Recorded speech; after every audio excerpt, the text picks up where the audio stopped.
The red cliffs of Astor Holt did not just rise.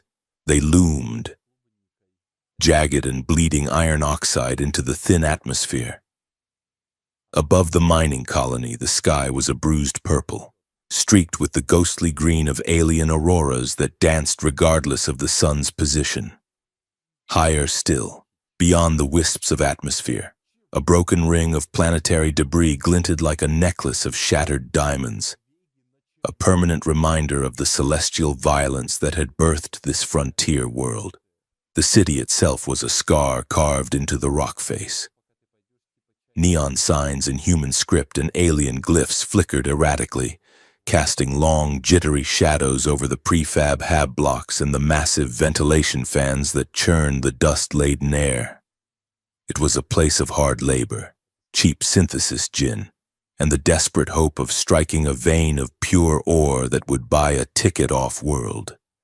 3,000 feet above the grinding machinery of the mining pits, Jace Calloway hung by a magnetic tether, his boots locked onto the hull of a massive atmospheric processor.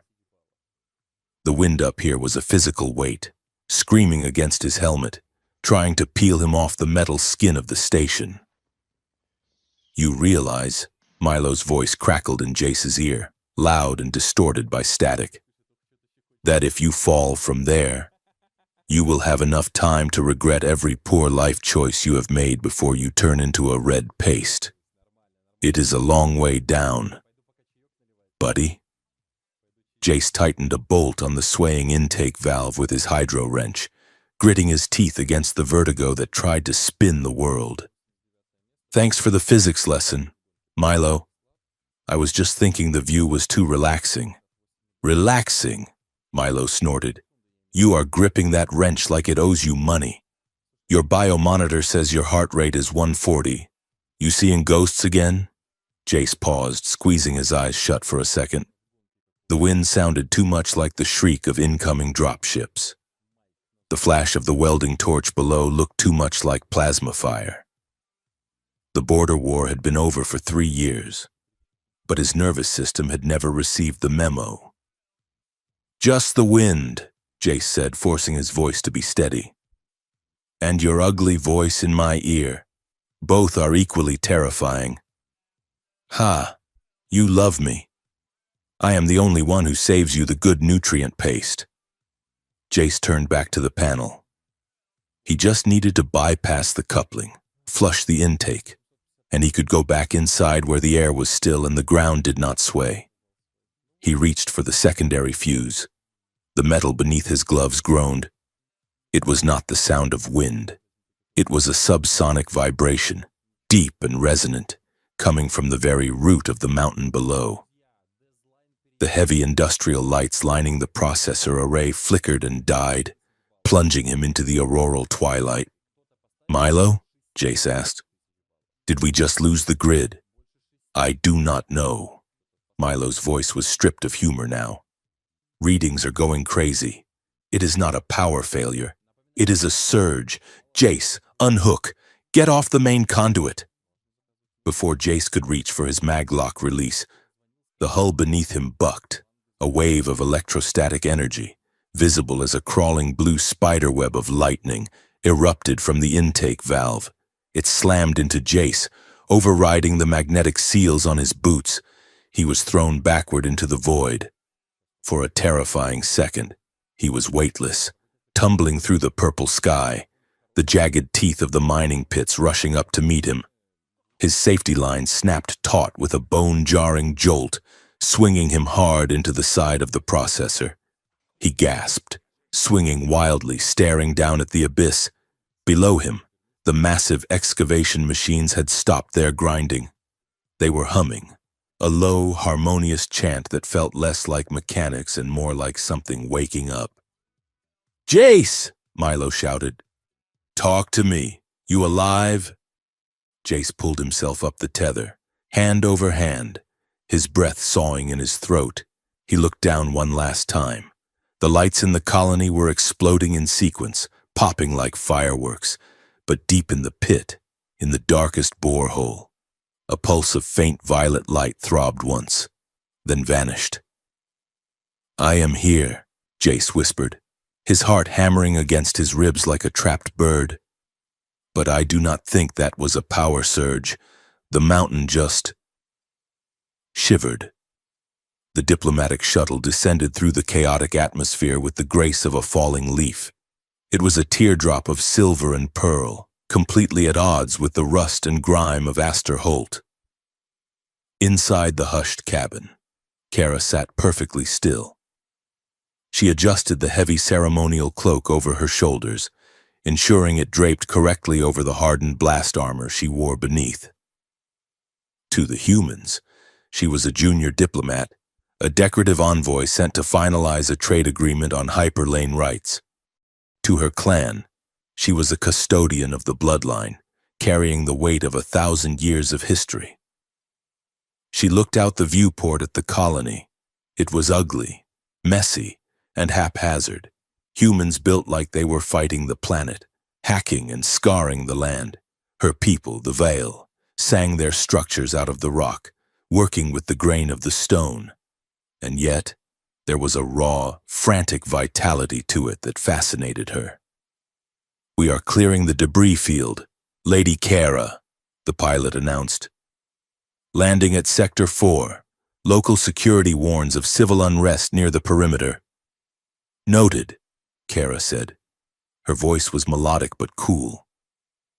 She touched the intricate iridescent markings that swirled along her jawline and down her neck, the sign of high caste.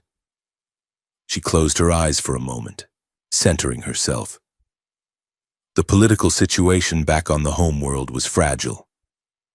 One faction, the traditionalists, wanted this treaty to fail. They claimed humans were chaotic animals, unworthy of sharing the star lanes. They wanted an excuse to rearm the fleet. The other faction, her aunt's progressive council, knew that war would drain their dying energy reserves. Kara had to be perfect. One slip, one insult, and she would hand the warmongers the justification they craved. The shuttle touched down with a soft hiss of hydraulics. As the ramp lowered, the smell of sulfur and unwashed humanity rushed in to meet her. She stood, smoothing her robes. At her hip, hidden within the folds of the silk, rested the hilt of the sword. It was a heavy, dead weight, a useless artifact of a bygone age, or so she had always been told. But as her boot touched the rusted metal of the landing pad, she felt a strange sensation. It was a vibration, distinct from the rumble of the mining equipment. It was a hum, faint as a heartbeat, traveling up through the soles of her feet. Her hand dropped instinctively to the hidden hilt. The sword remained cold, but the sensation of being watched, of being recognized, made the fine hairs on her arms stand up. "Welcome to Aster Holt," a voice boomed. Governor Harlan stood at the bottom of the ramp, flanked by armed guards and a woman in a sharp white lab coat. Harlan was a man who had clearly been handsome once, before greed and cheap alcohol had softened his edges. He wore a smile that did not reach his watery eyes. "I am Governor Harlan," he said, extending a hand. "And this is Dr. Liz Brenner, head of xenological research for the corporation." Dr. Brenner nodded, her gaze sharp and dissecting. "An honor, Lady Kara. We rarely see the high castes this far out on the rim. I trust your journey was comfortable." "Adequate," Kara said, ignoring the governor's hand and offering a traditional slight bow instead. "My people value efficiency. Your colony is vibrant." "That is one word for it," Brenner said, her smile tight. "We had a slight seismic event earlier. Apologies for the mess. The geology here is temperamental." "Is it geology?" Kara asked softly. "Or is it something else? I felt the tremor even in orbit. It felt deliberate." Harlan's smile faltered for a fraction of a second. "Just settling rock, my lady. Nothing to worry your pretty head about." Kara stiffened. The condescension was expected, but it still stung. I am here to ensure the safety of the trade routes, Kara said. Instability in your mines threatens my supply lines. We have it under control, Brenner interjected smoothly. We have assigned a liaison to assist you with cultural translation and navigation. He was supposed to be here. Brenner looked around, annoyed. Where is he? A loud clang echoed from the service bay doors. A figure stumbled out, covered in red dust, grease smeared across one cheek, looking like he had just wrestled a turbine engine and lost. It was the human from the hull. Jace. He skidded to a halt, panting, looking wildly between the pristine alien delegation and the furious governor. Sorry, Jace wheezed. Sorry I am late. The mag lift jammed. I had to take the stairs. 12 flights. Hello? Governor Harlan looked ready to have a stroke. Lady Kara, he said through gritted teeth. This is Jace Calloway. He speaks a dialect of Valian. He will be your guide. Jace straightened up, wiping his greasy hands on his pants, only making the mess worse. He looked at Kara, and for a moment, the frantic energy left him. He stared, blinking, as if he had never seen anything quite like her. Kara looked him up and down.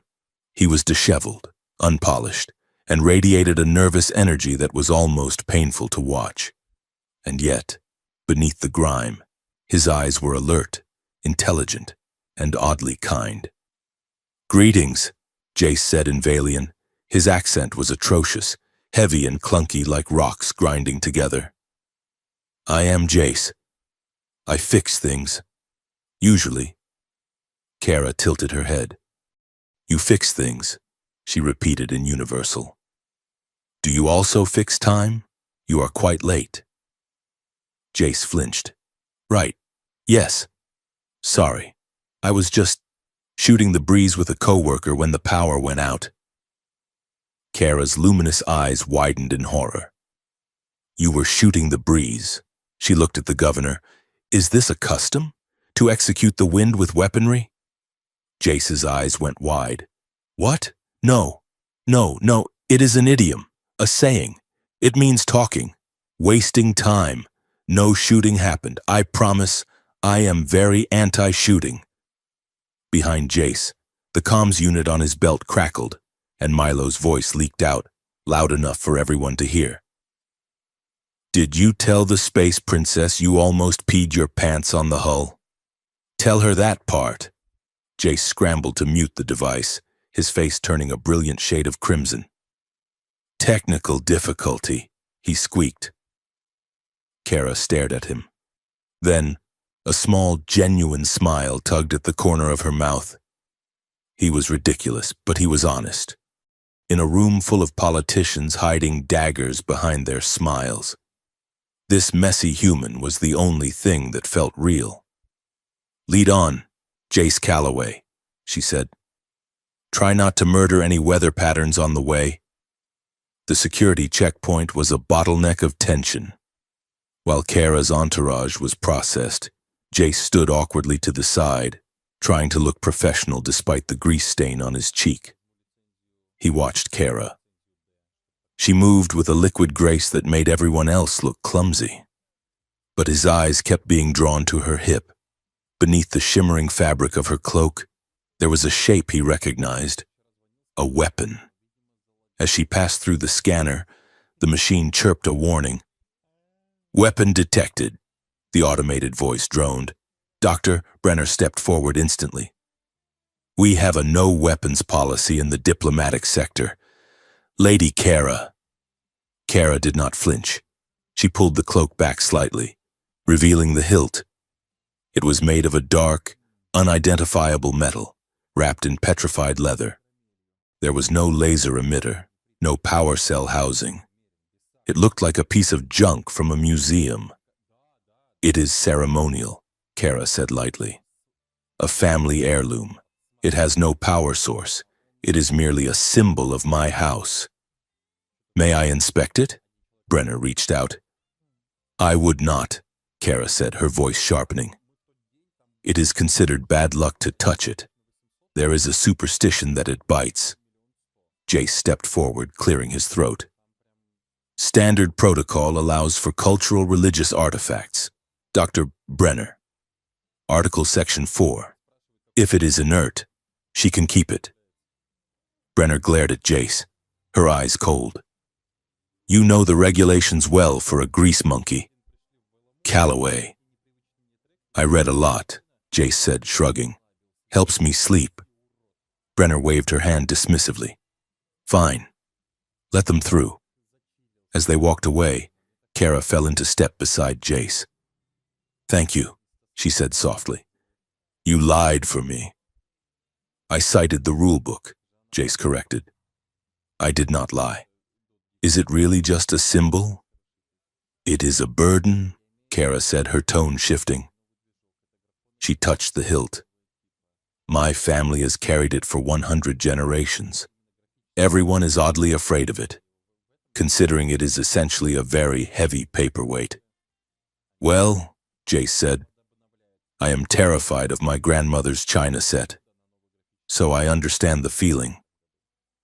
Kara looked at him, confused again, but she let it pass.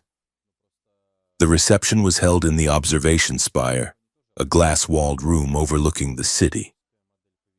Inside, waiters circulated with trays of synthetic champagne. Outside, the mood was darkening. Through the thick glass, Jace could see a crowd gathering at the gates of the government complex. They held jagged signs and torches. Earth for humans! The chants penetrated the glass, muffled but angry. No alien deals! Kara stood near the window, watching the angry faces. Her comlink buzzed against her skin. It was a coded pulse, a pattern only a Veil would recognize. Do not trust the governor. The message tapped out against her wrist. Do not trust the treaty. The High Council prepares for war if you fail. She felt a wave of nausea. She was trapped.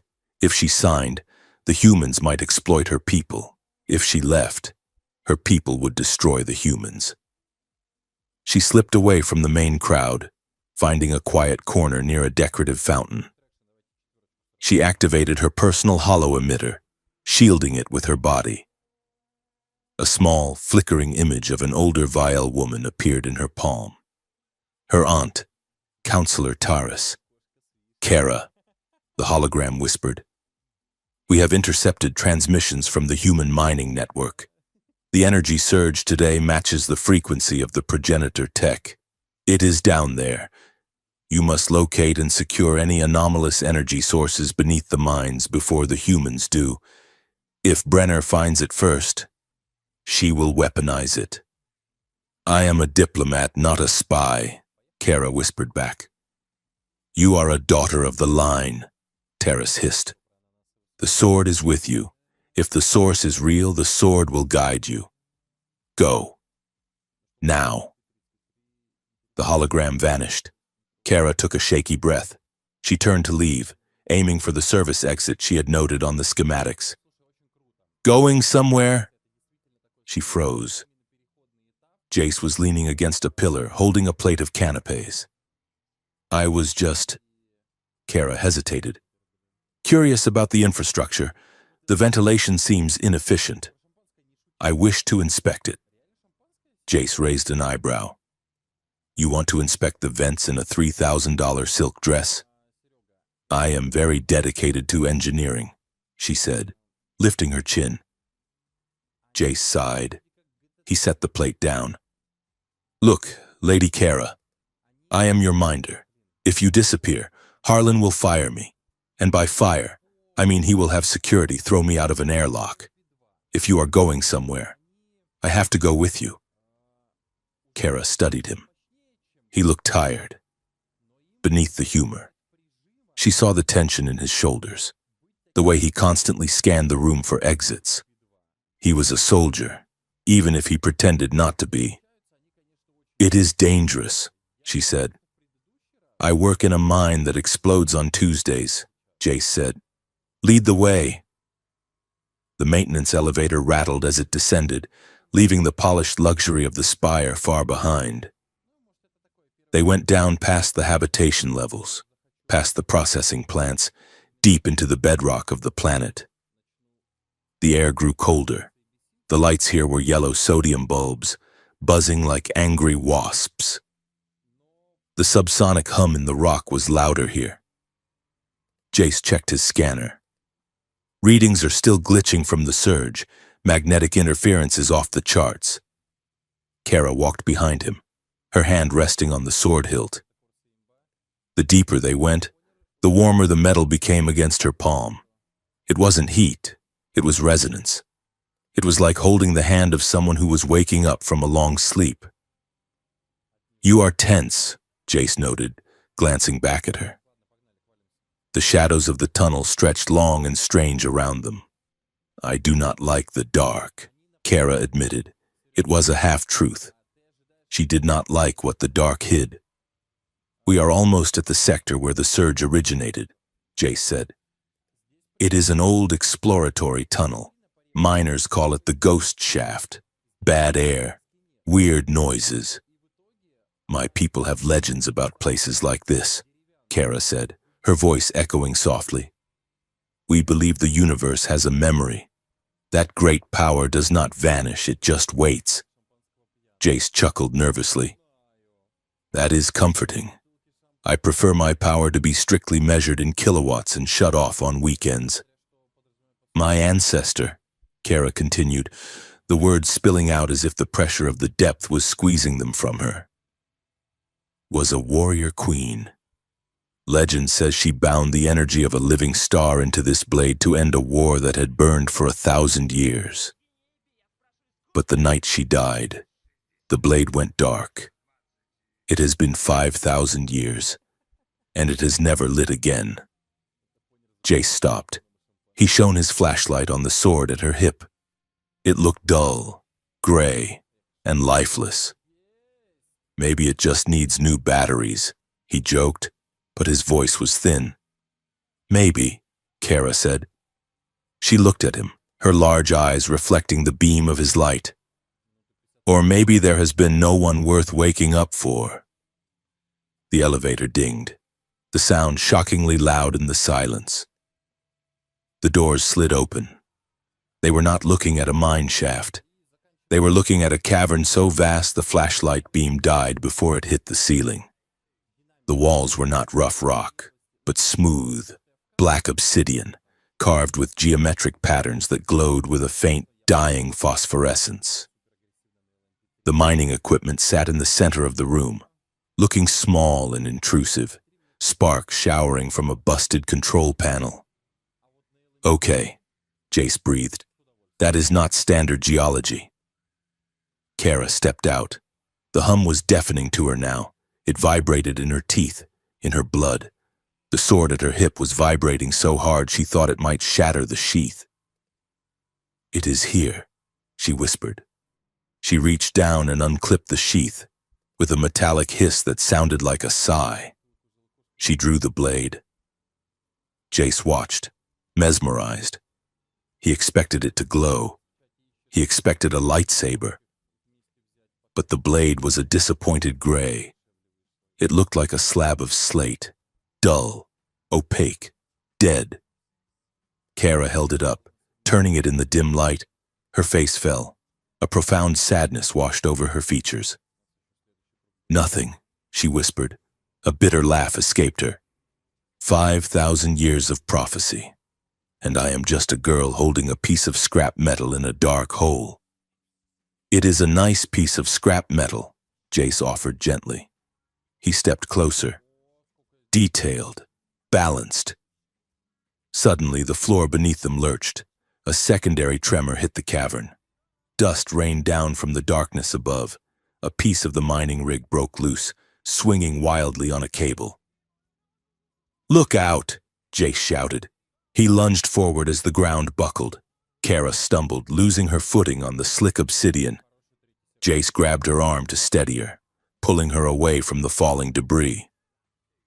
In the confusion, his momentum carried him forward. His right hand flailed out to catch his balance. His fingers brushed the flat of the gray blade. Time seemed to stop. There was no sound of impact. Instead, there was a sound like a massive intake of breath.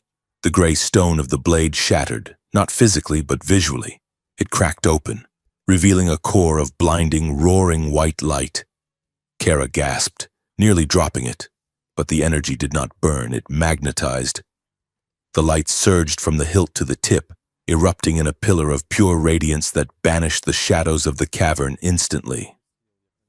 Alien symbols flared to life along the steel, burning in gold and violet. The force of the awakening threw Jace back. He landed hard on the ground, staring up, shielding his eyes. The sword was singing. It was a high, clear tone that harmonized with the hum of the facility. It was alive. Kara stood frozen, holding the blazing beacon. Her face was bathed in the starlight of her ancestor. She looked from the sword to Jace, who was scrambling backward in the dust. Her eyes were wide with shock, fear, and a dawning, terrible realization. Alien girl showed human her ancestor's sword, she whispered, her voice trembling as she completed the thought. And it lit up after 5,000 years. Jace stared at his hand. His palm was tingling, glowing faintly with the same residue of light. Jace stammered. I barely touched it, I swear. Before Kara could answer, the cavern turned red. Sirens began to scream from the mining equipment. A recorded voice boomed from the walls. Anomaly detected, the Class Alpha security breach, lockdown initiated. High above them, red strobe lights began to flash. In the shadows of the ceiling, the lenses of automated surveillance drones swiveled down, focusing on the girl, the boy, and the blazing star in their midst. The image was being beamed instantly to Governor Harlan, to Dr. Brenner, to the High Council, to the priests. The silence was broken. The hunt had begun. The silence in the cavern did not last. It shattered under the weight of 1,000 decibels of panic. The red strobe lights pulsing from the ceiling turned the obsidian walls into a frenetic, bloody landscape.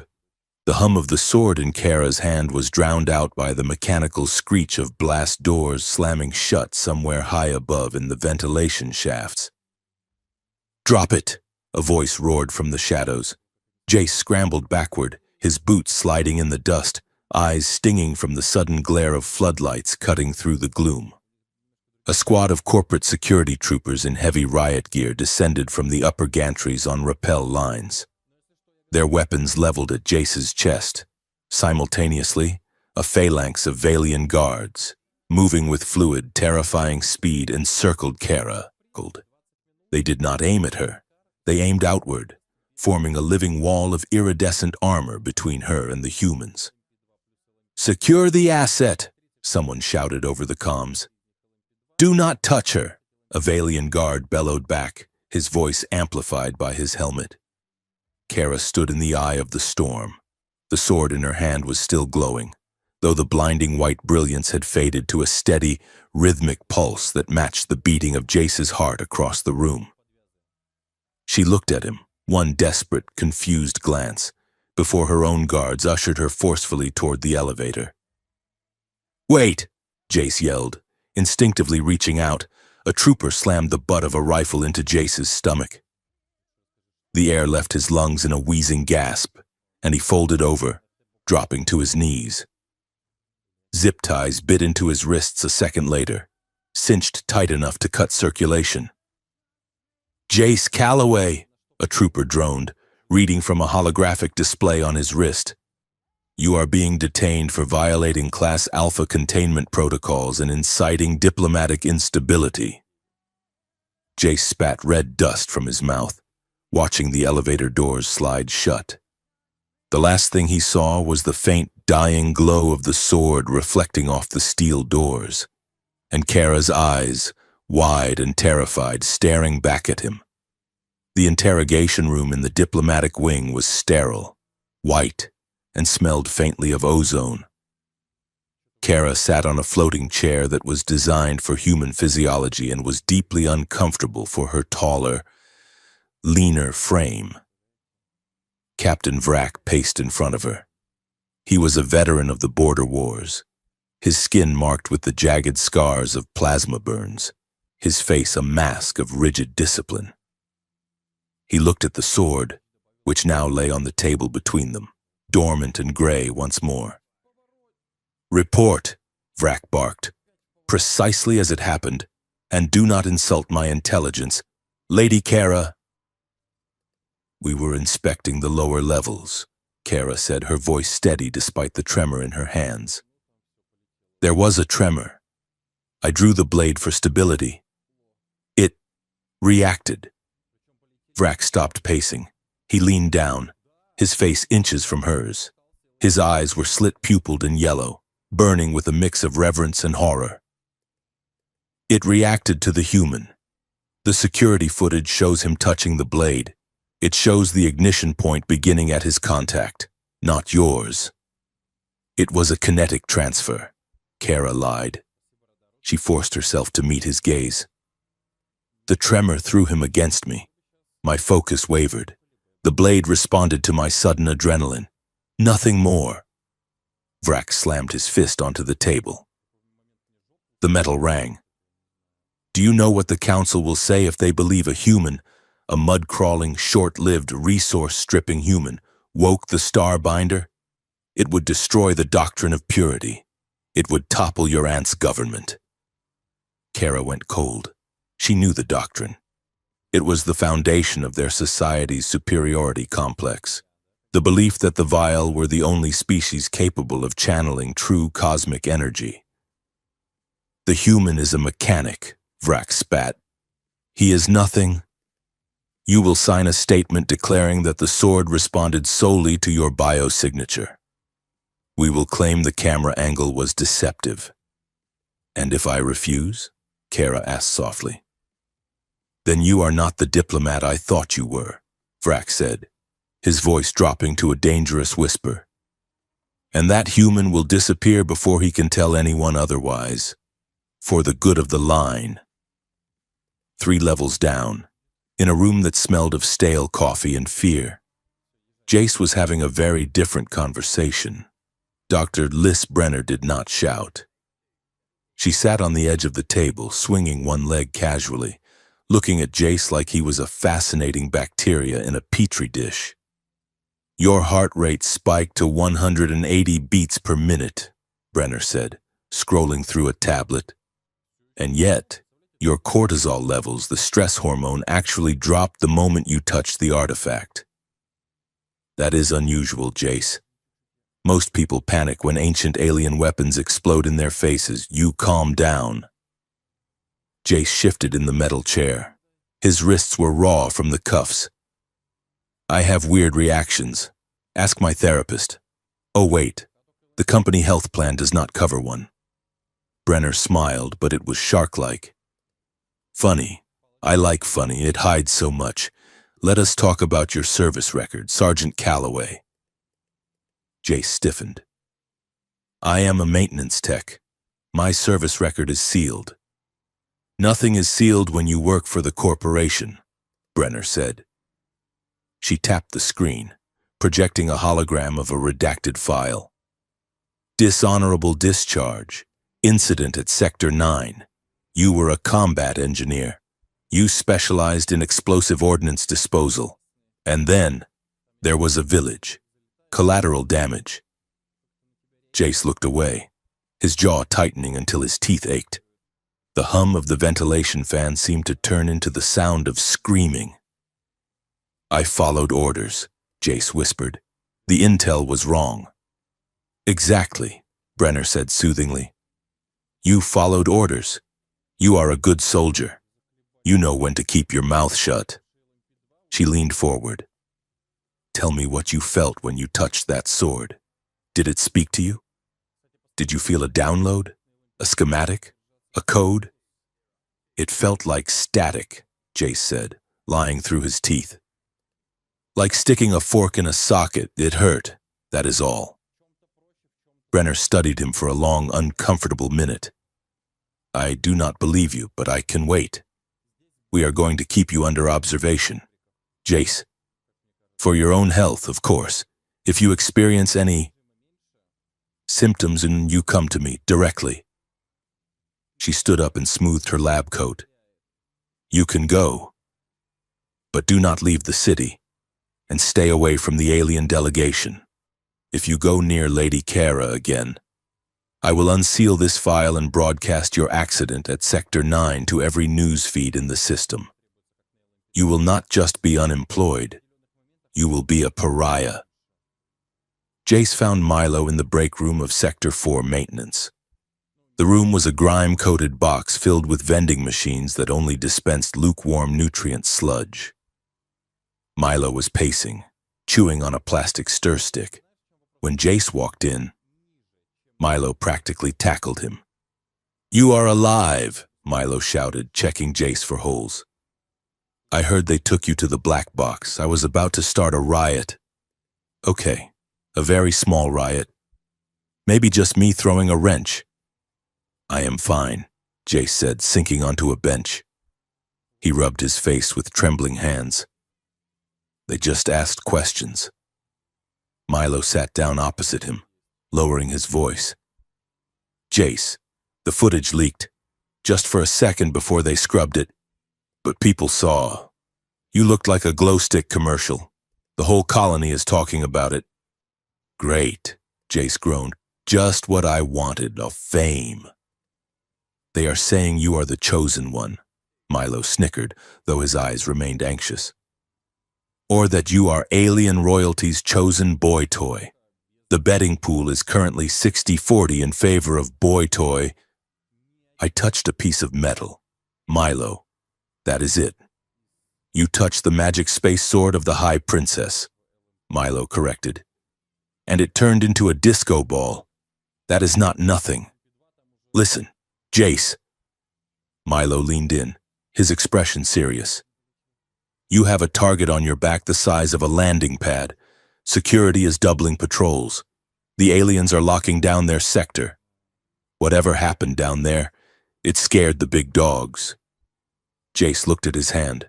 He could still feel the phantom warmth of the hilt, a ghost sensation that tingled beneath his skin. I need to know what it was. Milo. Brenner thinks it transferred data to me. She thinks I am a hard drive. Are you? No, Jace said. But I can still hear it, in my head. A hum, like it is calling me. The comms unit on the wall buzzed. Maintenance Tech Calloway, report to Observation Deck C immediately. Priority override code, Indigo Vial. Milo's eyes went wide.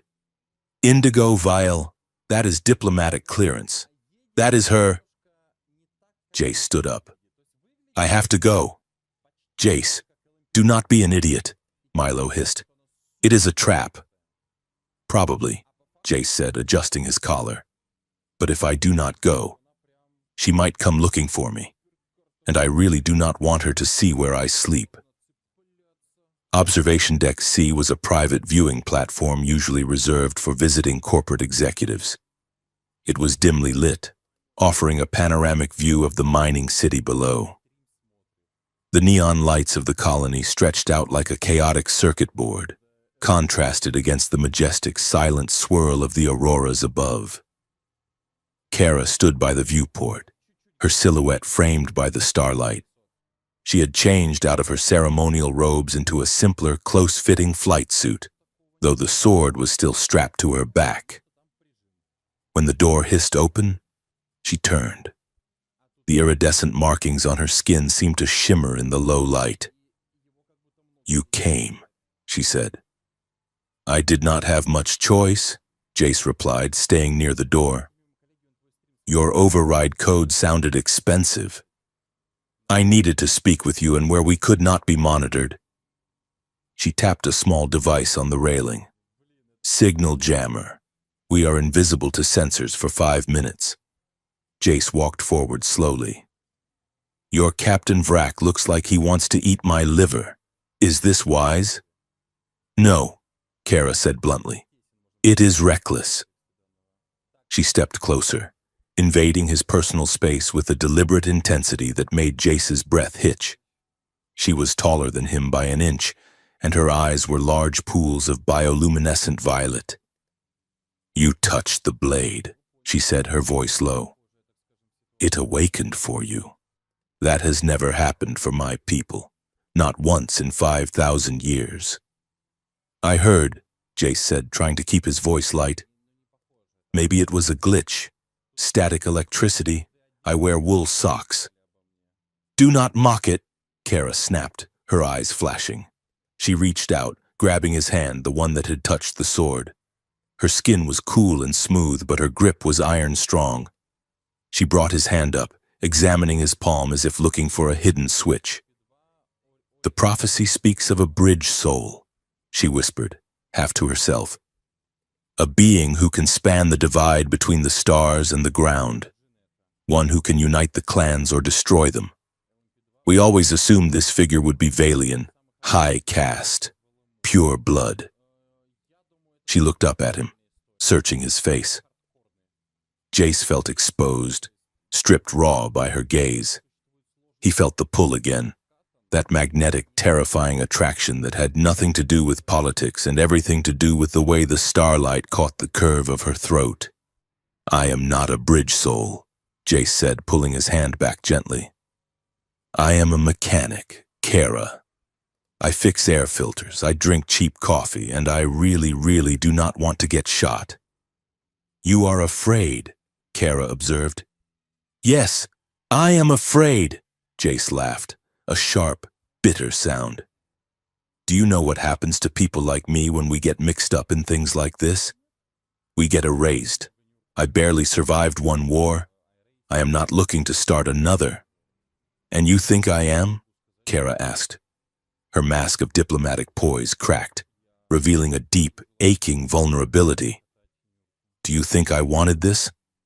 I am the disappointment of my line. Jace.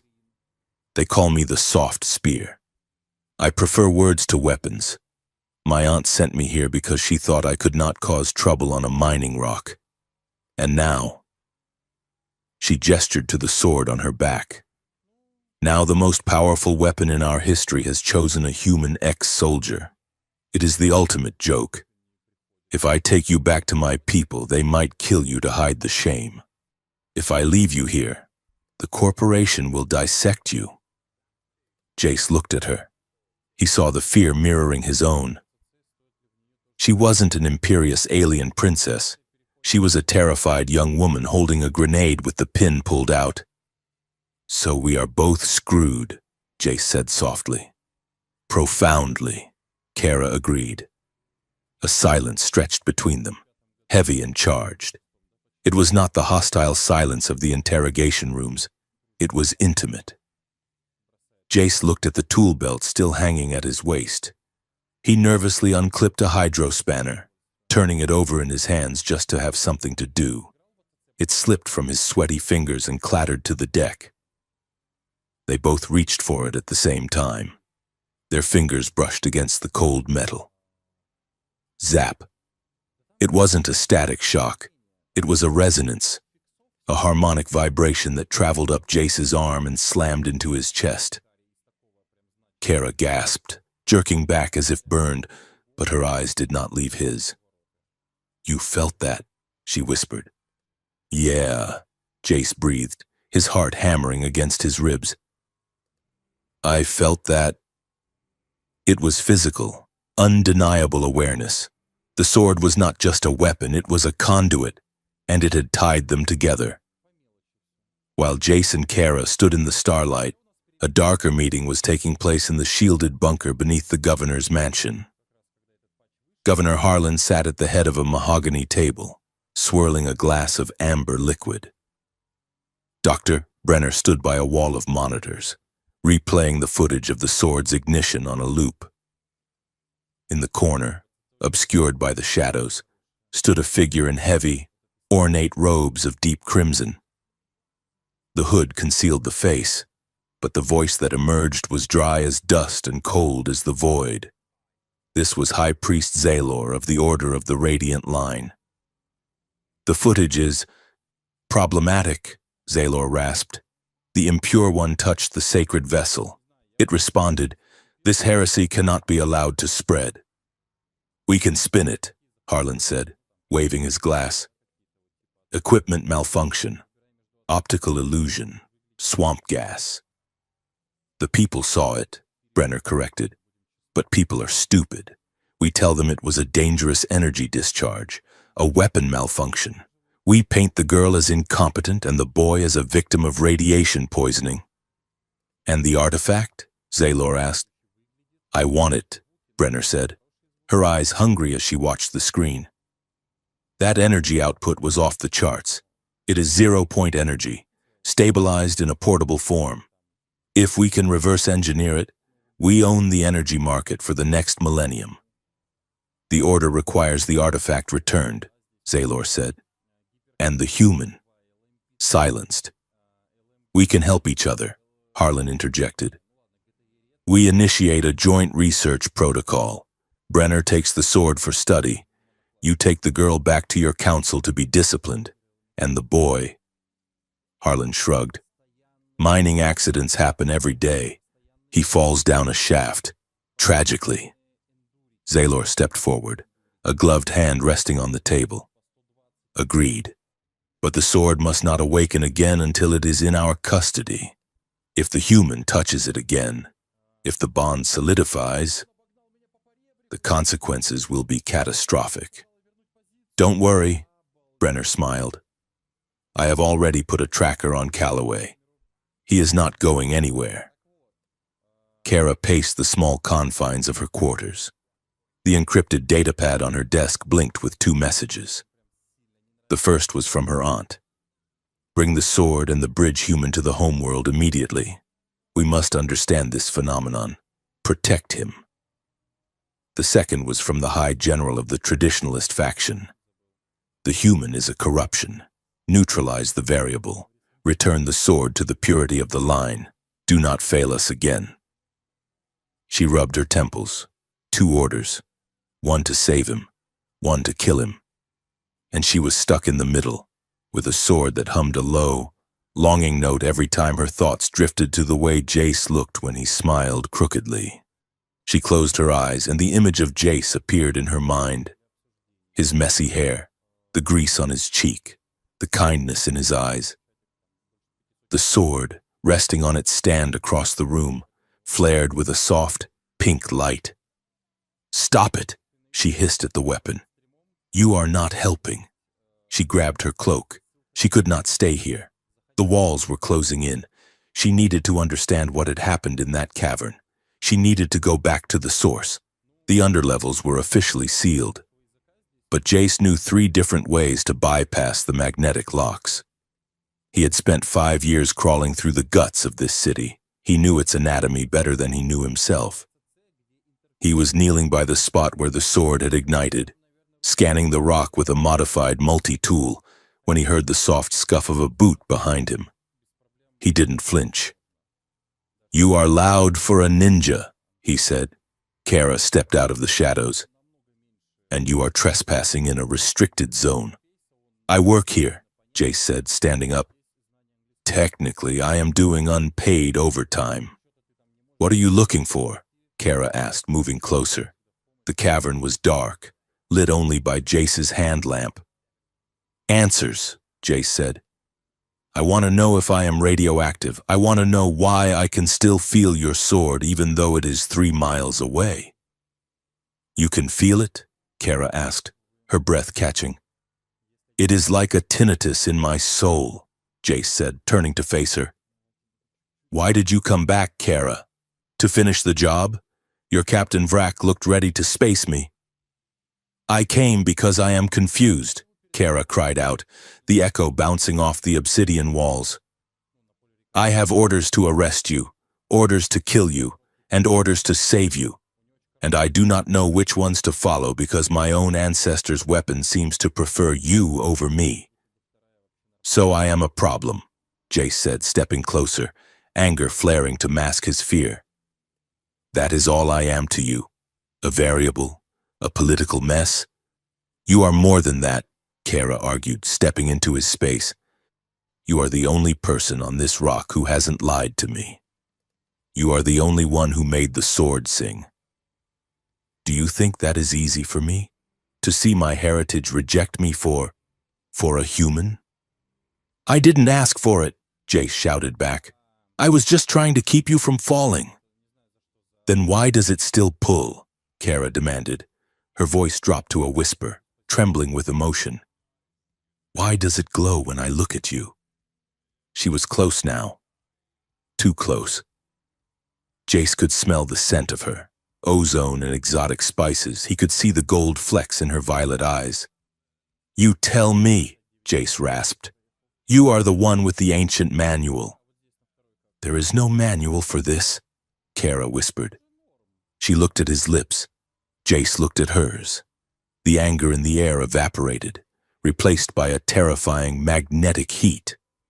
The logic of their situation, alien, human, princess, mechanic, dissolved. Jace reached out, his hand hesitating in the air near her face. Kara. She leaned in, her eyes fluttering shut. Boom. The ground beneath them heaved violently. A shock wave, far stronger than the earlier tremor, blasted through the cavern. Rocks rained down from the ceiling. A massive crack appeared in the obsidian wall, spiderwebbing outward.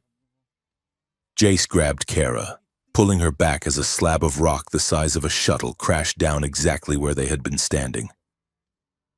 We have to move, Jace yelled over the roar of collapsing stone. The integrity field is failing. The exit is blocked, Kara pointed to the elevator doors, which were now buried under rubble. Maintenance chute, Jace shouted, grabbing her hand. Run! They sprinted through the dark service tunnels, the floor shaking beneath them like a living thing in pain. The air was thick with dust and the smell of ozone. Jace ran with a heavy, stomping gait, his boots clanging against the metal grating. Kara ran like liquid, her cloak billowing behind her. Pick up your feet, Kara yelled, leaping over a burst pipe. You run like a wounded Brontar. I am wearing 20 pounds of tool belt, Jace wheezed, scrambling after her. And maybe if you were not wearing a dramatic hero cape, you would not snag on every valve handle. It is ceremonial silk. It is a tripping hazard. They burst out of the tunnel into a wider ventilation shaft. Jace slammed the hatch shut behind them and spun the locking wheel just as a cloud of debris slammed against the other side. They collapsed against the wall, gasping for air, covered in gray dust. Kara looked at Jace. His face was streaked with grime, his hair standing on end. Jace looked at Kara. Her silk cape was torn, her perfect armor scuffed. Jace started to laugh. It was a breathless, hysterical sound. Kara stared at him for a second, then a giggle escaped her. Soon, they were both laughing, sliding down the wall to sit on the floor, adrenaline crashing into hilarity. A wounded Brontar? Jace wiped his eyes. Is that a real animal? It is a very large, very clumsy herbivore. Kara grinned. It is cute, though. Jace looked at her. Cute, huh? The moment softened. The humor faded into a quiet warmth. We are not safe yet, Kara said, checking her wrist display. Her face paled. Jace. The sword. She reached over her shoulder and unclipped the weapon. It was pulsing, a steady, rhythmic beat of light. Thump, thump, thump, thump. It is tracking, Kara realized. It is broadcasting a signal. Brenner, Jace swore. She must have placed receivers when she inspected it. Or, he looked at the walls, or they are pinging it from the surface. They know exactly where we are, Kara said. A low whine echoed from the darkness of the shaft above them. It was the sound of high-velocity drone rotors. Move, Jace said, pulling her up. Up the ladder, now! They climbed for what felt like an hour, emerging onto a narrow catwalk suspended high above the primary crushing pit. The colony lights were far below them now, a carpet of artificial stars. We need to get to the transport hub, Jace said, pointing to a gantry in the distance. I have a friend with a cargo hauler, if we can… He stopped. A shadow detached itself from the machinery above. It wasn't a drone. It was a massive automated mining rigger, a machine designed to crush boulders. But its safety lights were off. It was moving silently, controlled remotely, and it was swinging a 2-ton wrecking arm directly at Kara. "Kara, move!" Jace screamed. She turned, but too late. The massive steel arm was swinging with lethal speed. It was not an accident. It was an assassination. There was no time to tackle her, no time to run. Jace did the only thing he could. He threw himself between the girl and the machine. He raised his arm, a futile human gesture against 2 tons of steel. He squeezed his eyes shut, waiting for the impact, waiting for the darkness. Clang zam. The impact never hit his flesh. Instead, a sound like a thunderclap shattered the air. Jace opened his eyes. He was not dead. He was standing inside a bubble of translucent golden light. The sword had leaped from Kara's hand. It was now hovering in the air in front of Jace, suspended in a magnetic field of its own creation. The blade was blazing with an intensity that rivaled the sun. The wrecking arm had struck the shield and bounced off. The metal crumpled like tin foil. Kara stared, her hands covering her mouth. She looked at the machine, which was now sparking and retreating, its remote control severed by the energy feedback. Then she looked at Jace. He stood there, shaking, the golden light illuminating his terrified face. The sword rotated slowly in the air, then floated gently into his grasp. The shield faded, but the warmth remained. Jace lowered the sword. He looked at Kara. I think it wants to protect us."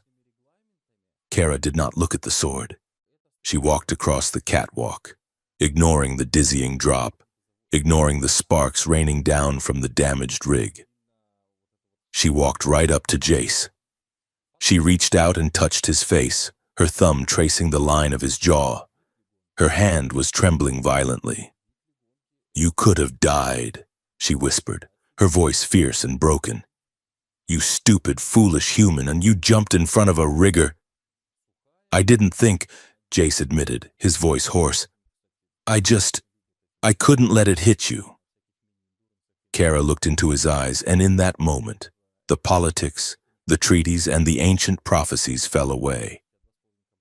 She realized with a terrifying clarity that this was not just about a bridge soul. It was not just about a legend. She had almost watched him die, and the thought of it tore a hole in her universe that no treaty could fix. "It is not just a political problem anymore, is it?" she asked softly. "No," Jace said, holding the glowing sword at his side, feeling its hum merge with his own pulse. "I don't think it is." Kara took his hand, the one not holding the sword, and interlaced her fingers with his. "Then we run," she said, "together." The video feeds splashed across the colony's public screens were a chaotic mosaic of lies. On the corporate channels, the incident at the crushing pit was framed as a structural failure caused by Valian seismic tampering. The headline screamed, "Alien negligence endangers human workers." On the encrypted frequencies used by the alien enclave, the narrative was reversed. The footage showed human machinery malfunction, interpreting the runaway rigger as a deliberate assassination attempt by xenophobic terror cells. The truth, a human mechanic shielding an alien diplomat with a sword of pure light, was buried under layers of static and spin. In the secure diplomatic docking bay, the air was thick enough to choke on. Captain Vrak, his iridescent armor scuffed from the hurried evacuation of the lower levels, stood like a statue of judgment before Kara. "He is a security risk. Lady Kara," Vrak snarled. "The human has been marked by the weapon. He has accessed its defensive protocols." That makes him a thief of our heritage and a danger to your person. He saved my life, Kara replied, her voice icy. She stood by the viewport of the docking bay, watching the smoke rise from the distant mining sector. The rigger would have crushed me, Vrak. While you were securing the perimeter, Jace Calloway was securing my survival. He is a mud dweller, Vrak shouted, losing his composure. The other guards flinched. He is impure. I am restricting his access. I have posted guards at every entrance to the diplomatic wing. If he approaches, we shoot on sight. Kara spun around. Her cloak flared with the speed of her movement. She marched up to Vrak, stopping only when her face was inches from his. She was shorter than him, lighter than him, but in that moment, she looked like the warrior queen of legend. You will do no such thing, Kara said. Her voice was not loud, but it carried the absolute authority of the High Council. Jace Calloway is under my personal protection. He is the only witness to the awakening of the progenitor tech. If a single hair on his head is singed by a Valian blaster, I will have you stripped of your rank and exiled to the dust wastes.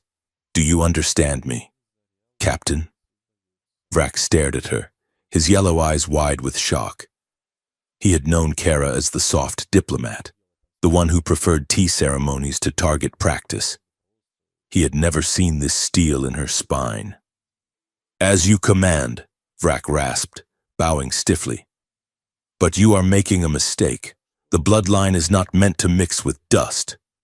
He turned and marched his squad away, leaving Kara alone in the echoing bay. She let out a breath she had been holding for minutes. Her hands were shaking. She gripped the railing of the viewport, staring at her own reflection in the glass. What are you doing? She whispered to herself. She was unraveling. She was a professional, trained in the subtle arts of negotiation and emotional suppression. Yet, when Vrak had threatened Jace, a blind, white-hot rage had surged through her. It was terrifying. She looked down at her hands. She could still feel the phantom warmth of Jace's grip when he had pulled her from the rubble. She could still see the way he had looked standing inside that shield of light, terrified, fragile, and utterly magnificent. Stop it, she scolded her reflection. He is a mission objective. He is a political variable. But her heart hammered a different rhythm against her ribs.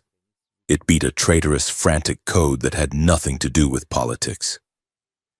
Governor Harlan's office smelled of expensive leather and cheap morality. Jace sat in a chair that was designed to be too low, forcing him to look up at the governor. Harlan sat behind a desk made of real wood, a luxury that cost more than Jace made in a decade. Water? Harlan offered, sliding a crystal glass across the desk. I am fine, Jace said. He was still wearing his dust-covered worksuit. He felt gritty and exposed. Let us cut to the chase, son. Harlan leaned back, lacing his fingers over his stomach. You have had a hell of a day. Near-death experiences, alien interaction. It is a lot for a maintenance tech to handle. I am just doing my job, Governor. And you are doing it well, Harlan smiled. Too well. That is why I want to promote you. Jace blinked. Excuse me? Harlan picked up a data pad. I have an opening for a senior systems supervisor. Triple your current pay. Full benefits. And the best part? The position is on Station Delta 9. It is an orbital paradise, clean air, real gravity, no red dust. Jace looked at the data pad. It was a golden ticket. It was the escape he had dreamed of every night for 3 years. No more mines, no more war memories triggered by blasting charges. There is a catch, Jace said. There is always a catch. Small administrative detail, Harlan said, sliding a second document across the desk. A non-disclosure agreement. Standard stuff. You agree that the events of the last 24 hours were a hallucination caused by gas leaks. You agree to cease all contact with the Valian delegation, specifically Lady Kara. Harlan's eyes hardened.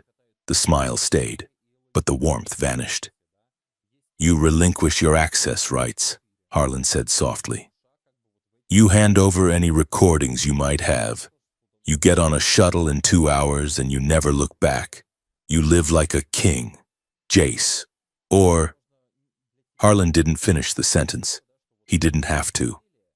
The threat hung in the air like smoke. Jace looked at the contract.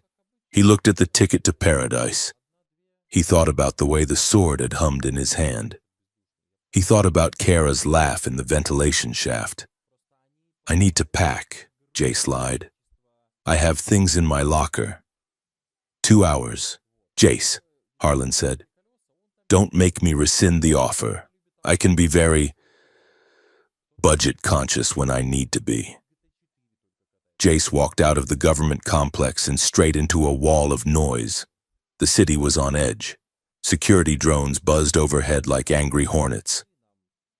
He found Milo in the loading dock behind the maintenance bay. Milo was hiding behind a crate of atmospheric scrubbers, eating a protein bar. You look like you just sold your soul, Milo said, chewing. How much did you get for it? Station Delta 9, Jace said, leaning against the crate. Senior supervisor, Milo whistled. That is the big leagues, real meat for dinner. So, when do we leave? I am not going, Jace said. Milo stopped chewing. He swallowed hard. Okay. I love you like a brother. But you are stupid. Why are you not going? Because they are scared. Milo, Harlan, Brenner. They are terrified. Jace lowered his voice. They want me gone because of the sword. Because of Kara. Oh, right. Milo rolled his eyes. Alien boyfriend privileges, I forgot. You touch one magic glow stick and suddenly you are too good for paradise. It is not funny, Jace snapped. Something is wrong here. The sword. It showed me things. Or it made me feel things. It is not just a weapon. And Harlan is hiding something about the mines. Jace, Milo said, his voice serious now. If you stay, they are going to kill you. I heard the chatter on the security band. Brenner has a team sweeping the habitation block. They are looking for contaminated biological assets. That means you. I need information, Jace said. I need to know why they are so afraid of a piece of history. You need a drink, Milo sighed. And you need the Oracle. The bar was called the Black Lung. It was 3 levels down in the Undercity, a place where the air scrubbers rarely worked and the neon signs were all broken. The Oracle wasn't a mystic. He was a retired data miner named Silas who had lost his legs in a collapse 20 years ago and now sold secrets from a booth in the back. Jace slid a credit chip across the sticky table. Silas, a man who was mostly synthetic skin and nicotine patches, slotted it into his neck port. You are the glowing boy, Silas rasped. Price just went up. Jace slid another chip. I need to know about the deeper excavations, Jace said. Sector 0, the ghost shaft. Silas closed his eyes rolling back in his head as he accessed his local cache. Old files, redacted, deep encryption. But I have keys. A moment later, Silas opened his eyes. He looked frightened. 80 years ago, Silas whispered. First survey team landed. They didn't find ore, they found a door, a massive gate made of singing metal. The corporation buried the report. They started the mining colony as a cover. A cover for what? For excavation, Silas said. They have been trying to open that gate for a century. Every time they get close, a war starts. The border skirmish, the trade route blockade, all provoked distractions. They need chaos to hide the energy signatures of their drilling. Jace felt a cold chill settle in his stomach. The war I fought in, the one where I lost my squad. Manufactured, Silas said. Corporate mercenaries dressed as separatists. They needed to clear the sector of civilians so they could bring in heavy drilling equipment. Jace slammed his fist on the table. The grief he had carried for 3 years, the guilt that had woken him up screaming, shifted into something else. It hardened into white-hot anger. They killed them, Jace whispered. For a digging site. Not just a site, Silas warned. A tomb, or an armory? Depends on who you ask. Watch your back. Glowboy. The people digging down there, they stopped being human a long time ago. High above the grime of the bar, Kara stood in the center of her quarters. The room was soundproofed, the walls shimmering with active privacy fields. A hologram of Counselor Taris, her aunt, hovered in the air. Taris looked older than she had a day ago. Her face was drawn, her eyes darting nervously. The Order of the Radiant Line knows, Taris said, her voice a hushed rush of static. The priests have been monitoring the energy grid. They know the sword ignited for a human. It was an accident, Kara said. There are no accidents in prophecy. Kara, Taris snapped, listen to me. The Order has been searching for the bridge soul for 2,000 years. They do not want a savior. They want a figurehead, a puppet they can control to unite the clans under a theocracy. Kara felt the blood drain from her face. You said the bridge soul was a myth. I lied, Taris admitted. We all lie. The bridge soul is the key to the gate beneath Asterholt. Only the one chosen by the sword can open the progenitor vault. That is why the humans are digging. That is why we are here. Jace, Kara breathed. Is the key, Taris finished. You must bring him to the rendezvous point at the northern canyons.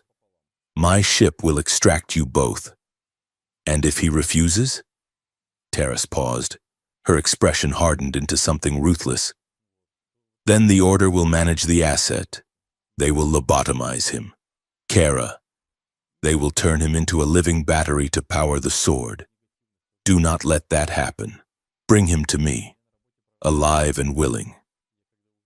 The hologram flickered and died. Kara stood in the silence. Her stomach churned violently. She had been raised to believe her aunt was the leader of the progressive faction, the peacemakers. But they were just as hungry as the rest. They viewed Jace not as a person, but as a component, an asset, and they viewed her as the delivery system. She walked to the mirror. Slowly, methodically, she began to unbuckle her ceremonial armor. The heavy shoulder plates clattered to the floor, the breastplate, etched with the victories of ancestors she had never known, followed. She unclasped the silk cloak, letting it pool like spilled water around her boots. She stood in her undertunic, staring at her reflection.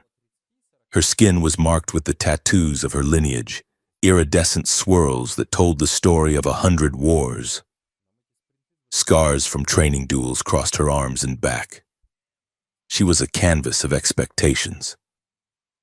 I am tired, she whispered to the glass. She touched the reflection of her face. She didn't want to be a warrior. She didn't want to be a diplomat. She wanted to be the girl who laughed in a ventilation shaft because a human made a joke about a dinosaur.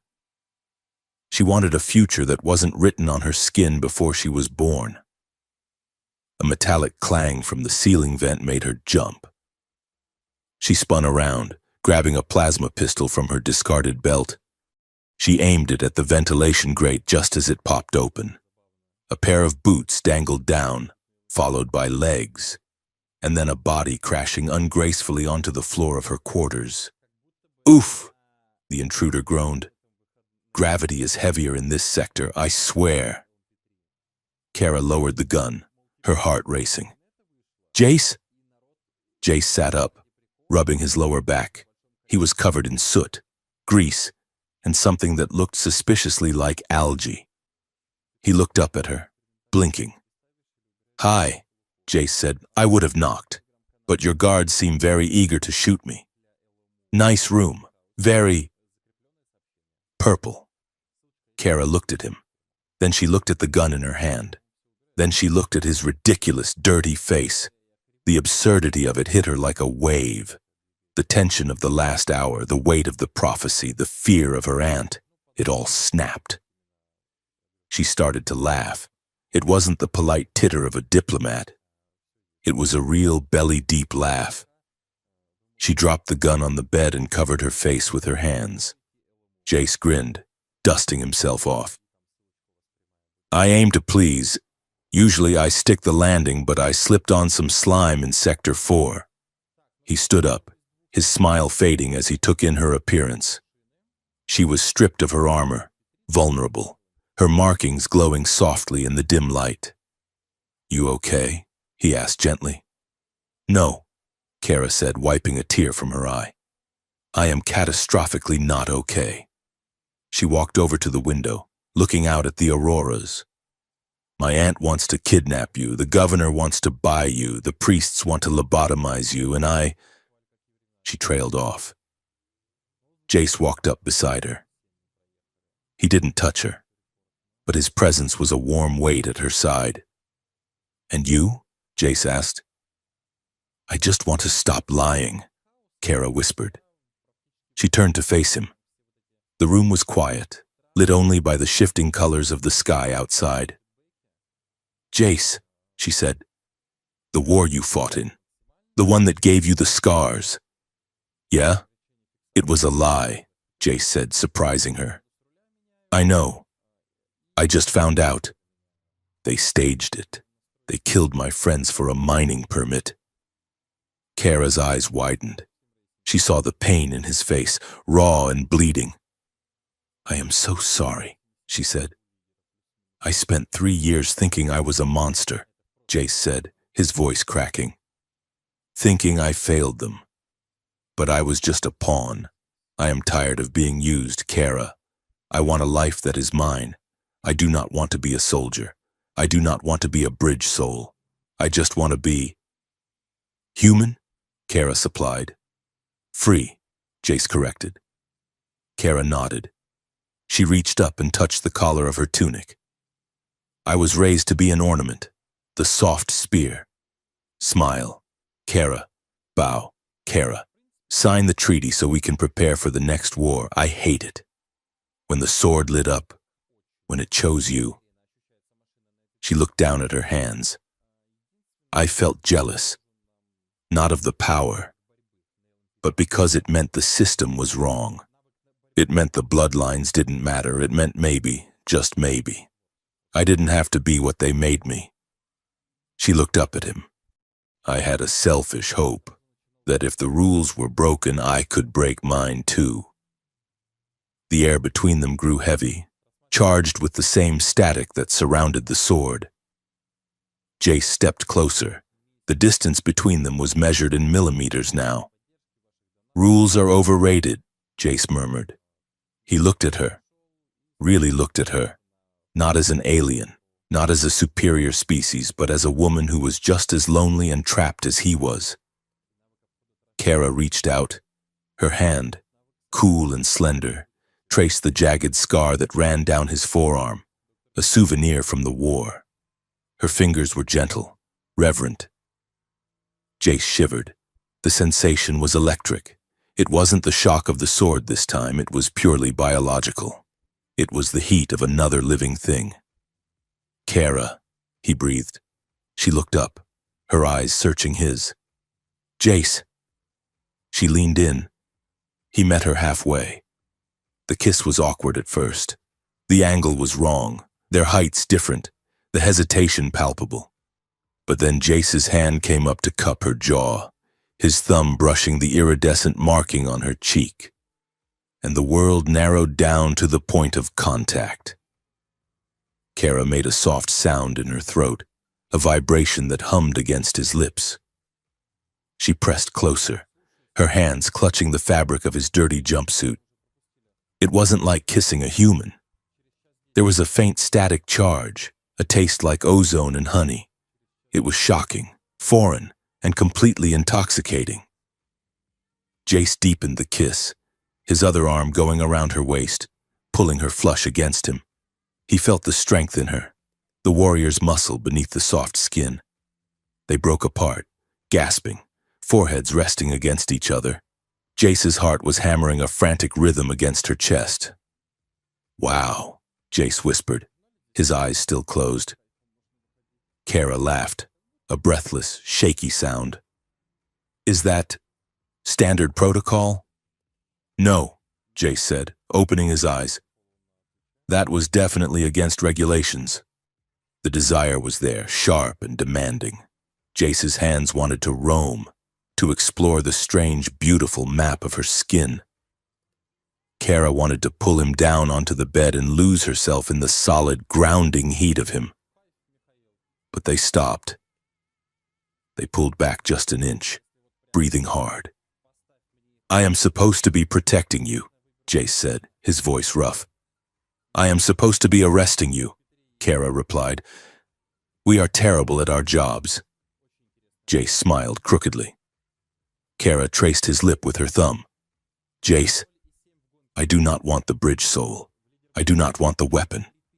I want you, the mechanic who makes bad jokes and falls out of vents. And I want the girl," Jace said, covering her hand with his. "Not the diplomat, not the warrior, just Kara." Across the room, the sword rested on its stand. It didn't roar, it didn't blaze.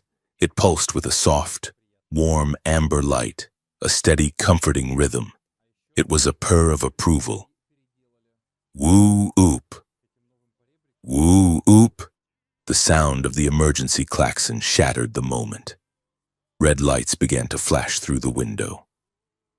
The sky outside, previously lit by auroras, was now lit by the orange glow of fires burning in the city below. Kara pulled away, rushing to the window. "Riots," she said. "Look." Down in the streets, crowds were clashing.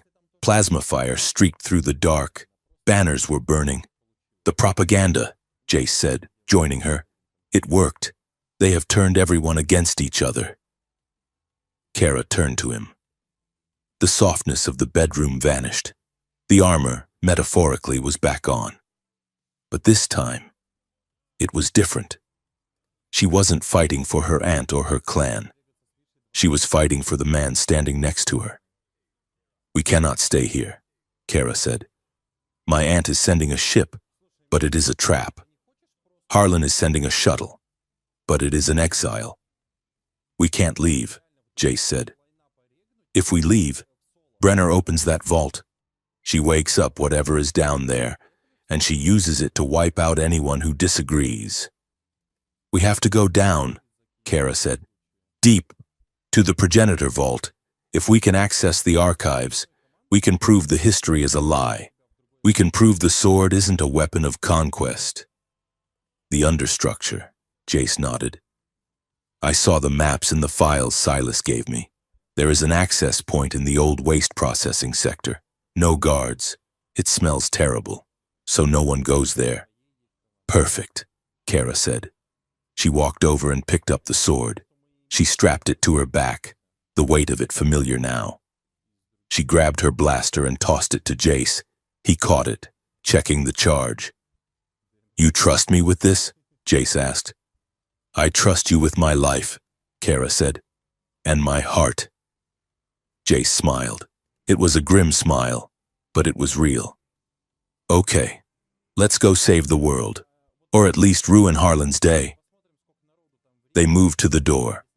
Kara paused, looking back at the room where they had almost crossed the line, where they had found a moment of peace in the eye of the hurricane.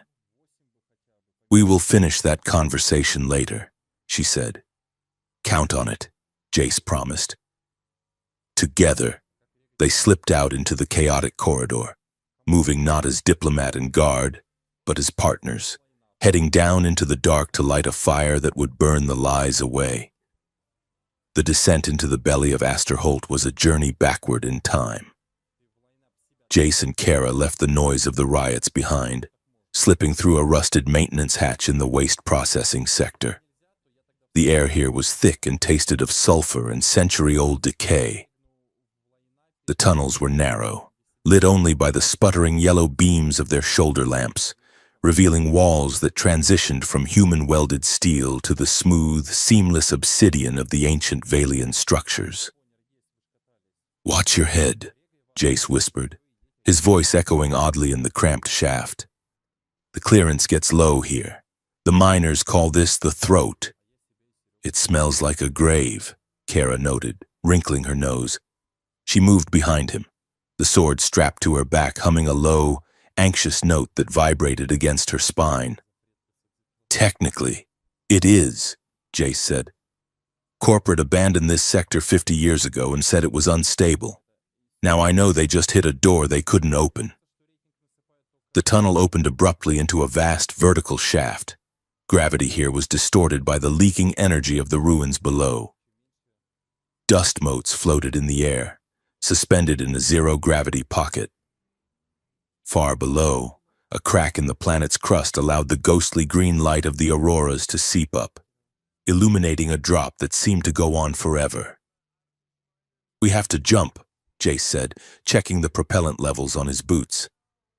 "Aim for that ledge, about 200 feet down. Do not flail.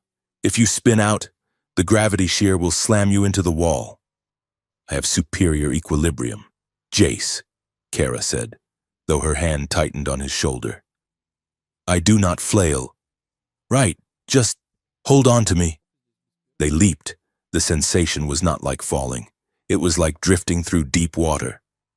They floated down through the silent dark, the auroral light turning them into silhouettes. For a moment, suspended in the void, the danger felt distant. "You know," Jace said, his voice tight with nerves. "If we die down here, no one is ever going to find us. We will just be space ghosts haunting the ventilation." "You talk too much when you are scared," Kara murmured, but she adjusted her grip on his harness, pulling herself closer to him. "It is charming, in an irritating way." They hit the ledge with a magnetic thud, boots locking onto the stone. They were now deep within the prohibited zone, a place of towering arches and silent, sleeping machinery. As they moved deeper, the flashlight beams caught markings on the walls. Kara stopped, wiping away a layer of gray dust. "These are shipping manifests," she said, her voice cold. "From my people, and this symbol next to it, that is the crest of the Human Mining Guild, dated 300 years ago." Jace shone his light on a crate pushed into a corner. It was stamped with the seal of the priestly order and the logo of the corporation's predecessor. They knew, Jace realized, a sick feeling settling in his stomach. They have always known. The trade wars, the blockade of the Rim. It was all smoke. They were working together down here, trying to strip mine the tech while sending us to die on the surface to keep us distracted. "My family," Kara whispered. "My lineage. We claim to be guardians of the frontier. We were just jailers." She walked faster now, anger fueling her steps. The sword at her back began to glow brighter, sensing her fury, lighting the corridor without need for their lamps. They reached a massive circular chamber. In the center stood a dais of white crystal, surrounded by dormant holographic emitters. "This is it," Kara said. "The archives." She drew the sword. The moment the blade left the sheath, the room woke up. The crystal dais hummed, and light flooded the chamber. Not harsh industrial light, but a soft, golden glow. A hologram materialized in the center of the room. It was a woman, tall and regal, wearing armor that matched Kara's but forged from a metal that seemed to flow like water. Her face was Kara's face, but harder, worn by a sadness that centuries could not erase. "I am Vala." The recording spoke. The voice was melodic, echoing from every wall. First keeper of the bound star, if you are hearing this, then the darkness has returned. Jace watched, mesmerized. They call my creation a weapon, the Ancestor continued, holding up a projection of the very sword Jace had held. They call it the World Splitter, but they lie. I did not forge this blade to conquer. I forged it to connect. The energy within is a bridge. It resonates with empathy, not aggression. It was meant to bind our star systems together in a network of shared power, to end the resource scarcity that drives us to war. The hologram looked directly at the camera, her eyes piercing through time. To the one the sword chooses, Vela said. Do not let them turn you into a king. The sword does not seek a ruler, it seeks a partner. Choose compassion over fear, unity over control. Break the cycle. The hologram flickered and faded. Kara stood frozen. Her shoulders began to shake. She did not make a sound, but tears tracked through the dust on her face. Everything I was taught, she choked out. The doctrine of purity, the warrior's path. It was all a lie to justify hoarding power, and we were never meant to rule. Jace holstered his blaster and stepped up to her. He didn't say anything. He just wrapped his arms around her, pulling her against his chest armor. She collapsed into him, clutching his flight suit, the sob finally breaking loose. I have got you, Jace whispered into her hair. I have got you. He felt the weight of her history, the crushing burden of 5,000 years of expectation crumbling down. He held her until the shaking stopped, until she pulled back, wiping her face with a fierce determination. Look, she pointed. The dais was changing. The sword, still held in her hand, had activated a secondary display. A star map filled the room, swirling with golden dots. These are coordinates, Jace said, scanning the data. There are dozens of them. Other planets, other relics. It was a network, Kara realized. A peacekeeping grid. They never finished it. Well, a polished, amplified voice cut through the air. That is certainly a valuable piece of intellectual property. Jace and Kara spun around.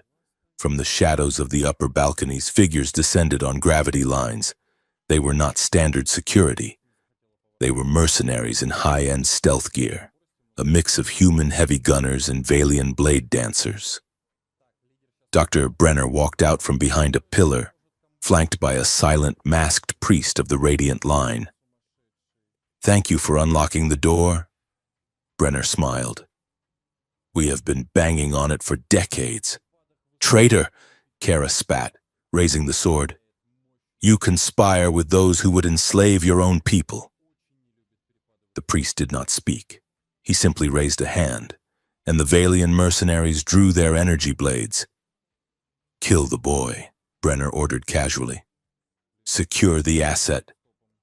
The room exploded into chaos.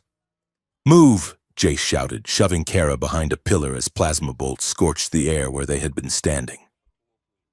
Jace pulled a flash grenade from his belt and lobbed it over the cover. Bang!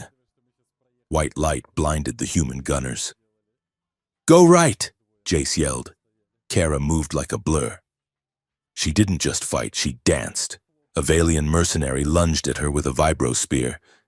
She parried with the ancestral sword, the contact creating a shockwave of sound that shattered the attacker's visor. She spun, using the momentum to deliver a resonance blast, a focused wave of kinetic energy that threw two more guards across the room. Jace was less graceful but equally effective. He used his knowledge of the environment, shooting out the supports of a heavy lighting rig, bringing it crashing down on a cluster of corporate troopers. Jace! Kara screamed. A sniper on the balcony had him pinned. Jace dove, rolling across the floor. He reached out, his mind screaming for protection. The sword, currently in Kara's hand across the room, responded to his need. It projected a remote force field around him, a shimmering golden bubble that absorbed the sniper round. "It works on Bluetooth," Jace grinned wildly, scrambling to his feet. "Focus," Kara yelled. They fought back to back, a whirlwind of light and blaster fire, but there were too many of them. Brenner, safe behind a riot shield, pointed at Kara. "Target her legs, I want her alive." A heavy gunner leveled a concussion cannon.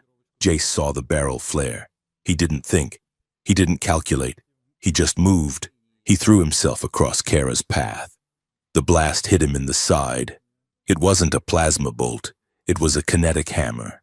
It slammed into his ribs with the force of a speeding truck, cracking his armor and lifting him off his feet. He crashed into the crystal dais, sliding to a heap. "Jace!" Kara's scream was not human. It was a raw, primal sound of fury. She raised the sword high. Her eyes glowed with blinding violet light. She didn't use technique. She poured pure, unadulterated rage into the blade. Roar. The sword unleashed a spherical shockwave. It wasn't just light, it was physical force. It hit the mercenaries like a tidal wave, lifting them, throwing them against the walls, shattering their weapons. Even Brenner was knocked off her feet, sliding backward out of the chamber. The ceiling began to crumble. "We have to go," Kara gasped, the light fading from her eyes. She scrambled over to Jace. He was clutching his side, his face gray. "I am okay," Jace wheezed, blood trickling from his mouth.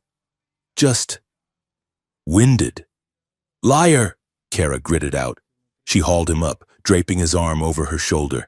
She dragged him toward a secondary maintenance airlock she had seen on the schematics. They tumbled inside just as the ceiling of the main chamber collapsed, burying the entrance and cutting off their pursuers. Kara slammed the locking mechanism. The heavy blast door hissed shut, sealing them in darkness and silence. The maintenance room was small, lit only by the emergency red lights. It was stocked with ancient supplies. Kara laid Jace on a workbench. Her hands were shaking so hard she could barely open the med kit. "Stay with me," she ordered, her voice trembling. "Do not you dare close your eyes, Jace Calloway." "I am awake," Jace gritted out. "Hurts too much to sleep." She stripped away the cracked plating of his armor. His side was a mess of purple bruising and torn flight suit. But the skin wasn't broken. Internal bleeding was the danger. "I have nanogel," Kara said, snapping a canister into an injector. "This will sting. A lot. Do it." She pressed the injector to his side. Jace arched his back, a hiss of pain escaping his teeth. The alien gel flooded the injury, knitting tissue and stabilizing the bone. Kara stepped back, dropping the empty canister. She gripped the edge of the workbench, her knuckles white. She was hyperventilating. "Hey," Jace said, his voice stronger now as the painkillers kicked in. "I am fine, see? Breathing, talking." Kara spun on him. "You are an idiot. You are a reckless, stupid, fragile human idiot. Kara, you jumped in front of a concussion cannon." She was shouting now, the tears spilling over again. "You could have been crushed. Why do you keep doing that? Why do you keep risking your life for me?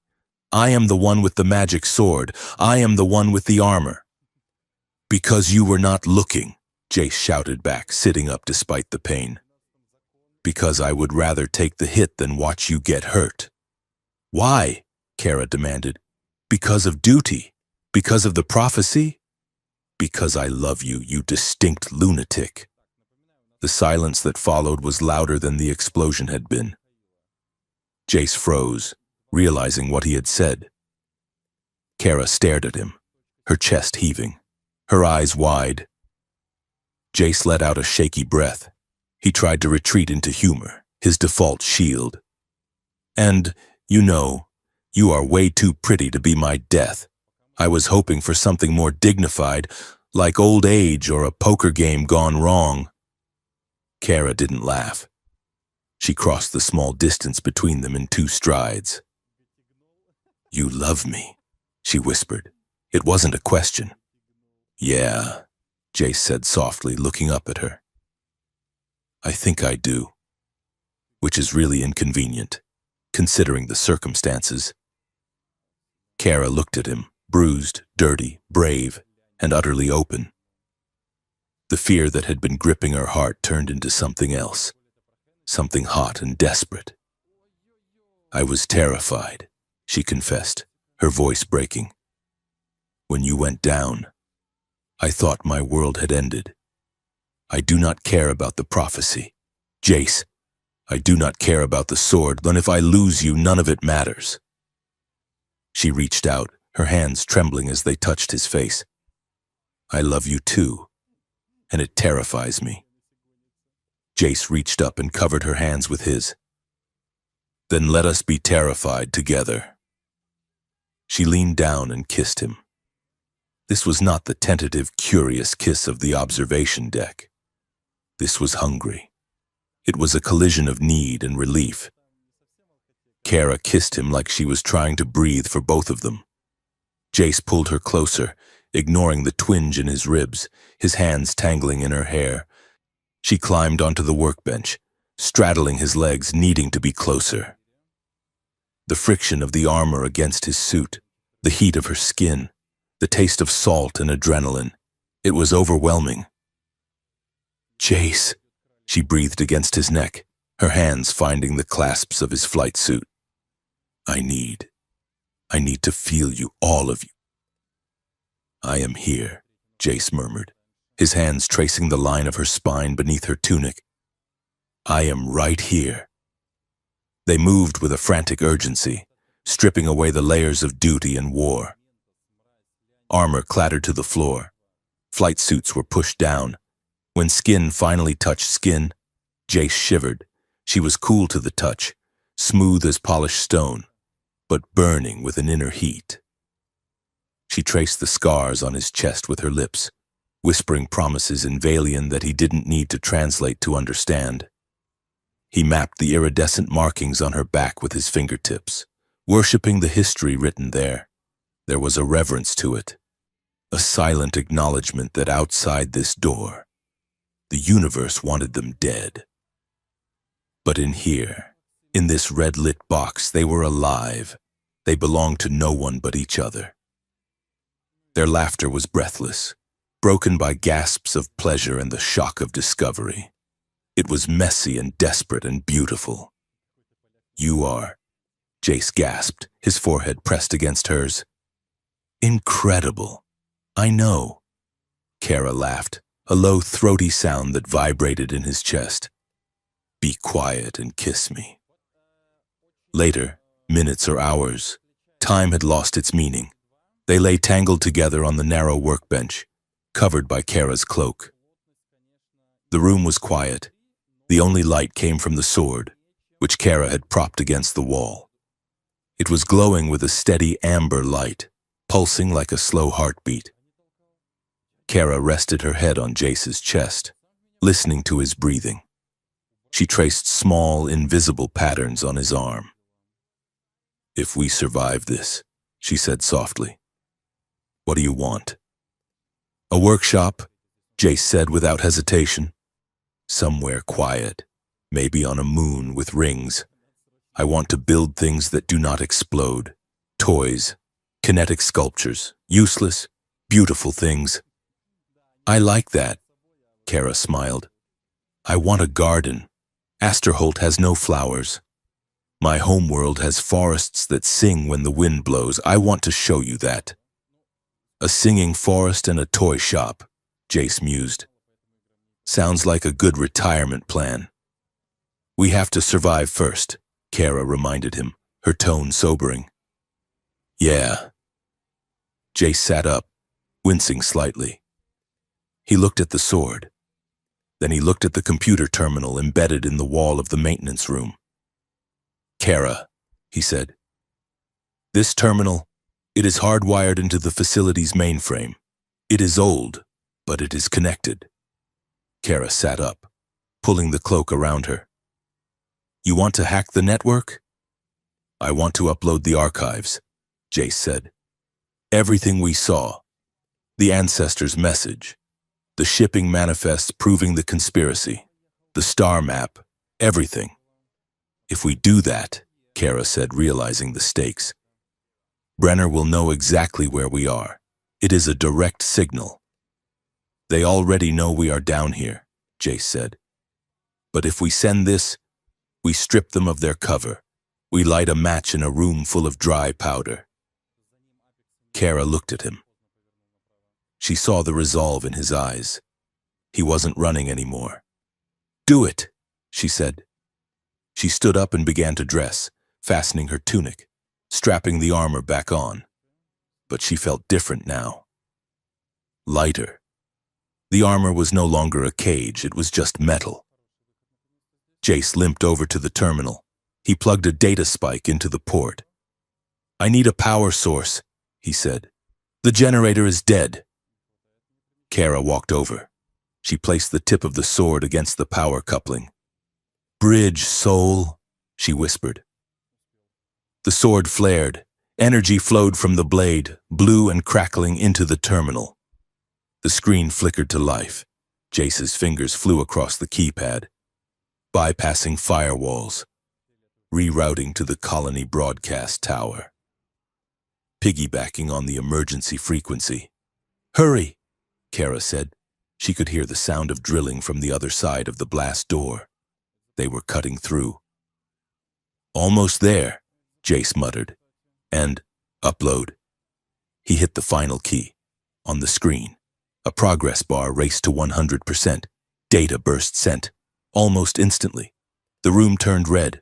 A new alarm blared, louder and more urgent than before. Signal traced, Jace said, pulling the spike. Every ship in the sector just got our GPS coordinates. Then we better move, Kara said. She handed him his blaster. They stood together by the rear exit of the maintenance room. Jace looked at Kara. She looked fierce, beautiful, and ready. Ready to go start a revolution? Jace asked. No. Kara smiled, gripping the sword. I am ready to end one. She hit the door release. The blast doors hissed open, and they stepped out into the dark, ascending toward the surface where the world was about to catch fire. The data burst hit the colony like a physical shockwave. It started with a flicker on the massive holographic billboards that lined the commercial district, overriding the advertisements for synthetic gin and off-world vacations. Then it jumped to the personal data pads of the miners in the transport tubes. Finally, it bled into the secure tactical visors of the security forces patrolling the perimeter. Asterholt did not wake up slowly, it was jolted into consciousness. One moment, the city was a tense, segregated grid of human fear and alien resentment. The next, it was a theater of revelation. The archival footage Jace and Kara had uploaded played on a loop on every available screen. There was the time-stamped manifest from 3 centuries ago, signed by the ancestors of the current corporate board, authorizing the accidental destabilization of the mining shafts to hide the alien ruins. There was the voice of a long-dead general admitting that the border skirmish, the one that had killed thousands, was a false flag operation designed to secure a drilling permit. And then, there was the star map. The undeniable proof that the sword was not a weapon of conquest, but a key to a network of connection. Jace and Kara emerged from the waste processing hatch into a narrow alleyway in Sector 4. The air smelled of ozone and burning plastic. Above them, the sky was a chaotic tapestry of news drones and police cruisers streaking toward the government center. Look, Jace whispered, pointing to a public terminal mounted on the brick wall of a noodle shop. A crowd had gathered around it. Humans covered in red dust stood shoulder to shoulder with Valian workers in their iridescent enviro suits. Usually these groups would not stand within 5 feet of each other without a fight breaking out. Now, They were silent, their faces illuminated by the blue glow of the screen. On the display, the hologram of Kara's ancestor, Vala, spoke her message of unity. "They lied to us," a human miner muttered, his voice thick with disbelief. "My grandfather died in the Shaft 12 collapse. They said it was Valian sabotage, but the report, it says they blew the charges themselves. Our High Council knew," a Valian worker hissed, her bioluminescent markings flushing dark with anger. "They called the humans vermin, yet they traded secrets with them in the dark." The silence broke. It didn't shatter into violence immediately. It shattered into confusion. But the powers that ruled Asterholt were not going to let the truth stand without a fight. Suddenly, the feed on the screen cut out. Static replaced the ancient truth. A second later, the smooth, polished face of Governor Harlan appeared. "Citizens of Asterholt," Harlan's voice boomed from speakers across the city. "Do not be alarmed. Our network has been compromised by a sophisticated cyber-terrorist attack. The footage you are seeing is a deep fake fabrication created by radical separatist elements." The image split. On the other side, Dr. Liz Brenner appeared, looking grave in her white lab coat. "The energy signature released from the mines is a Class 5 biohazard," Brenner lied smoothly. "The artifact is not a peacemaker. It is a dormant doomsday device. The individuals carrying it, the rogue diplomat Kara and the disgruntled employee Jace Calloway, have been infected by a neural parasite. They are dangerous. For your safety, report them immediately." Then, a third channel opened, a symbol of a golden sun eclipsed by a black dagger, the mark of the Order of the Radiant Line.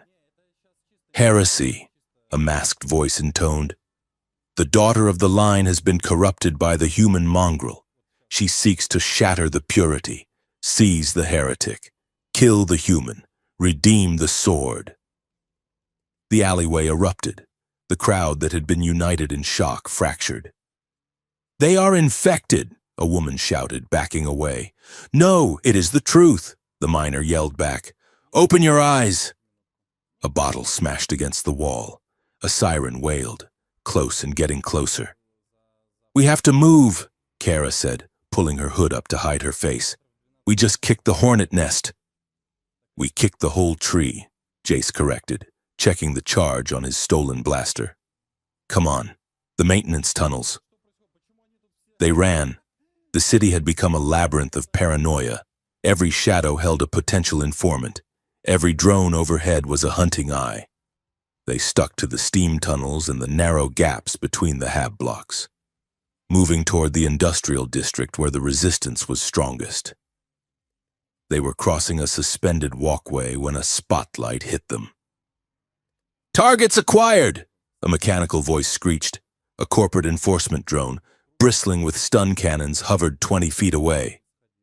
"Down!" Jace tackled Kara just as a bolt of blue energy scorched the metal railing where her head had been. They scrambled behind a ventilation unit. The drone circled, its targeting laser sweeping the deck.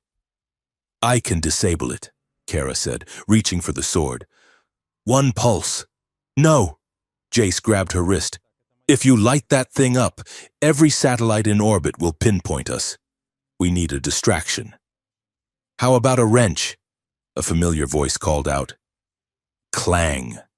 A heavy hydrospanner flew out of the darkness and smashed into the drone's sensor array. The machine spun wildly, sparking, and crashed into the wall. "Milo!" Jace shouted. His friend stepped out from behind a pile of crates. He was wearing a janitor's uniform 3 sizes too big and a fake mustache that was peeling off in the humidity. "You know," Milo said, dusting off his hands, "usually when people become famous fugitives, they get better outfits.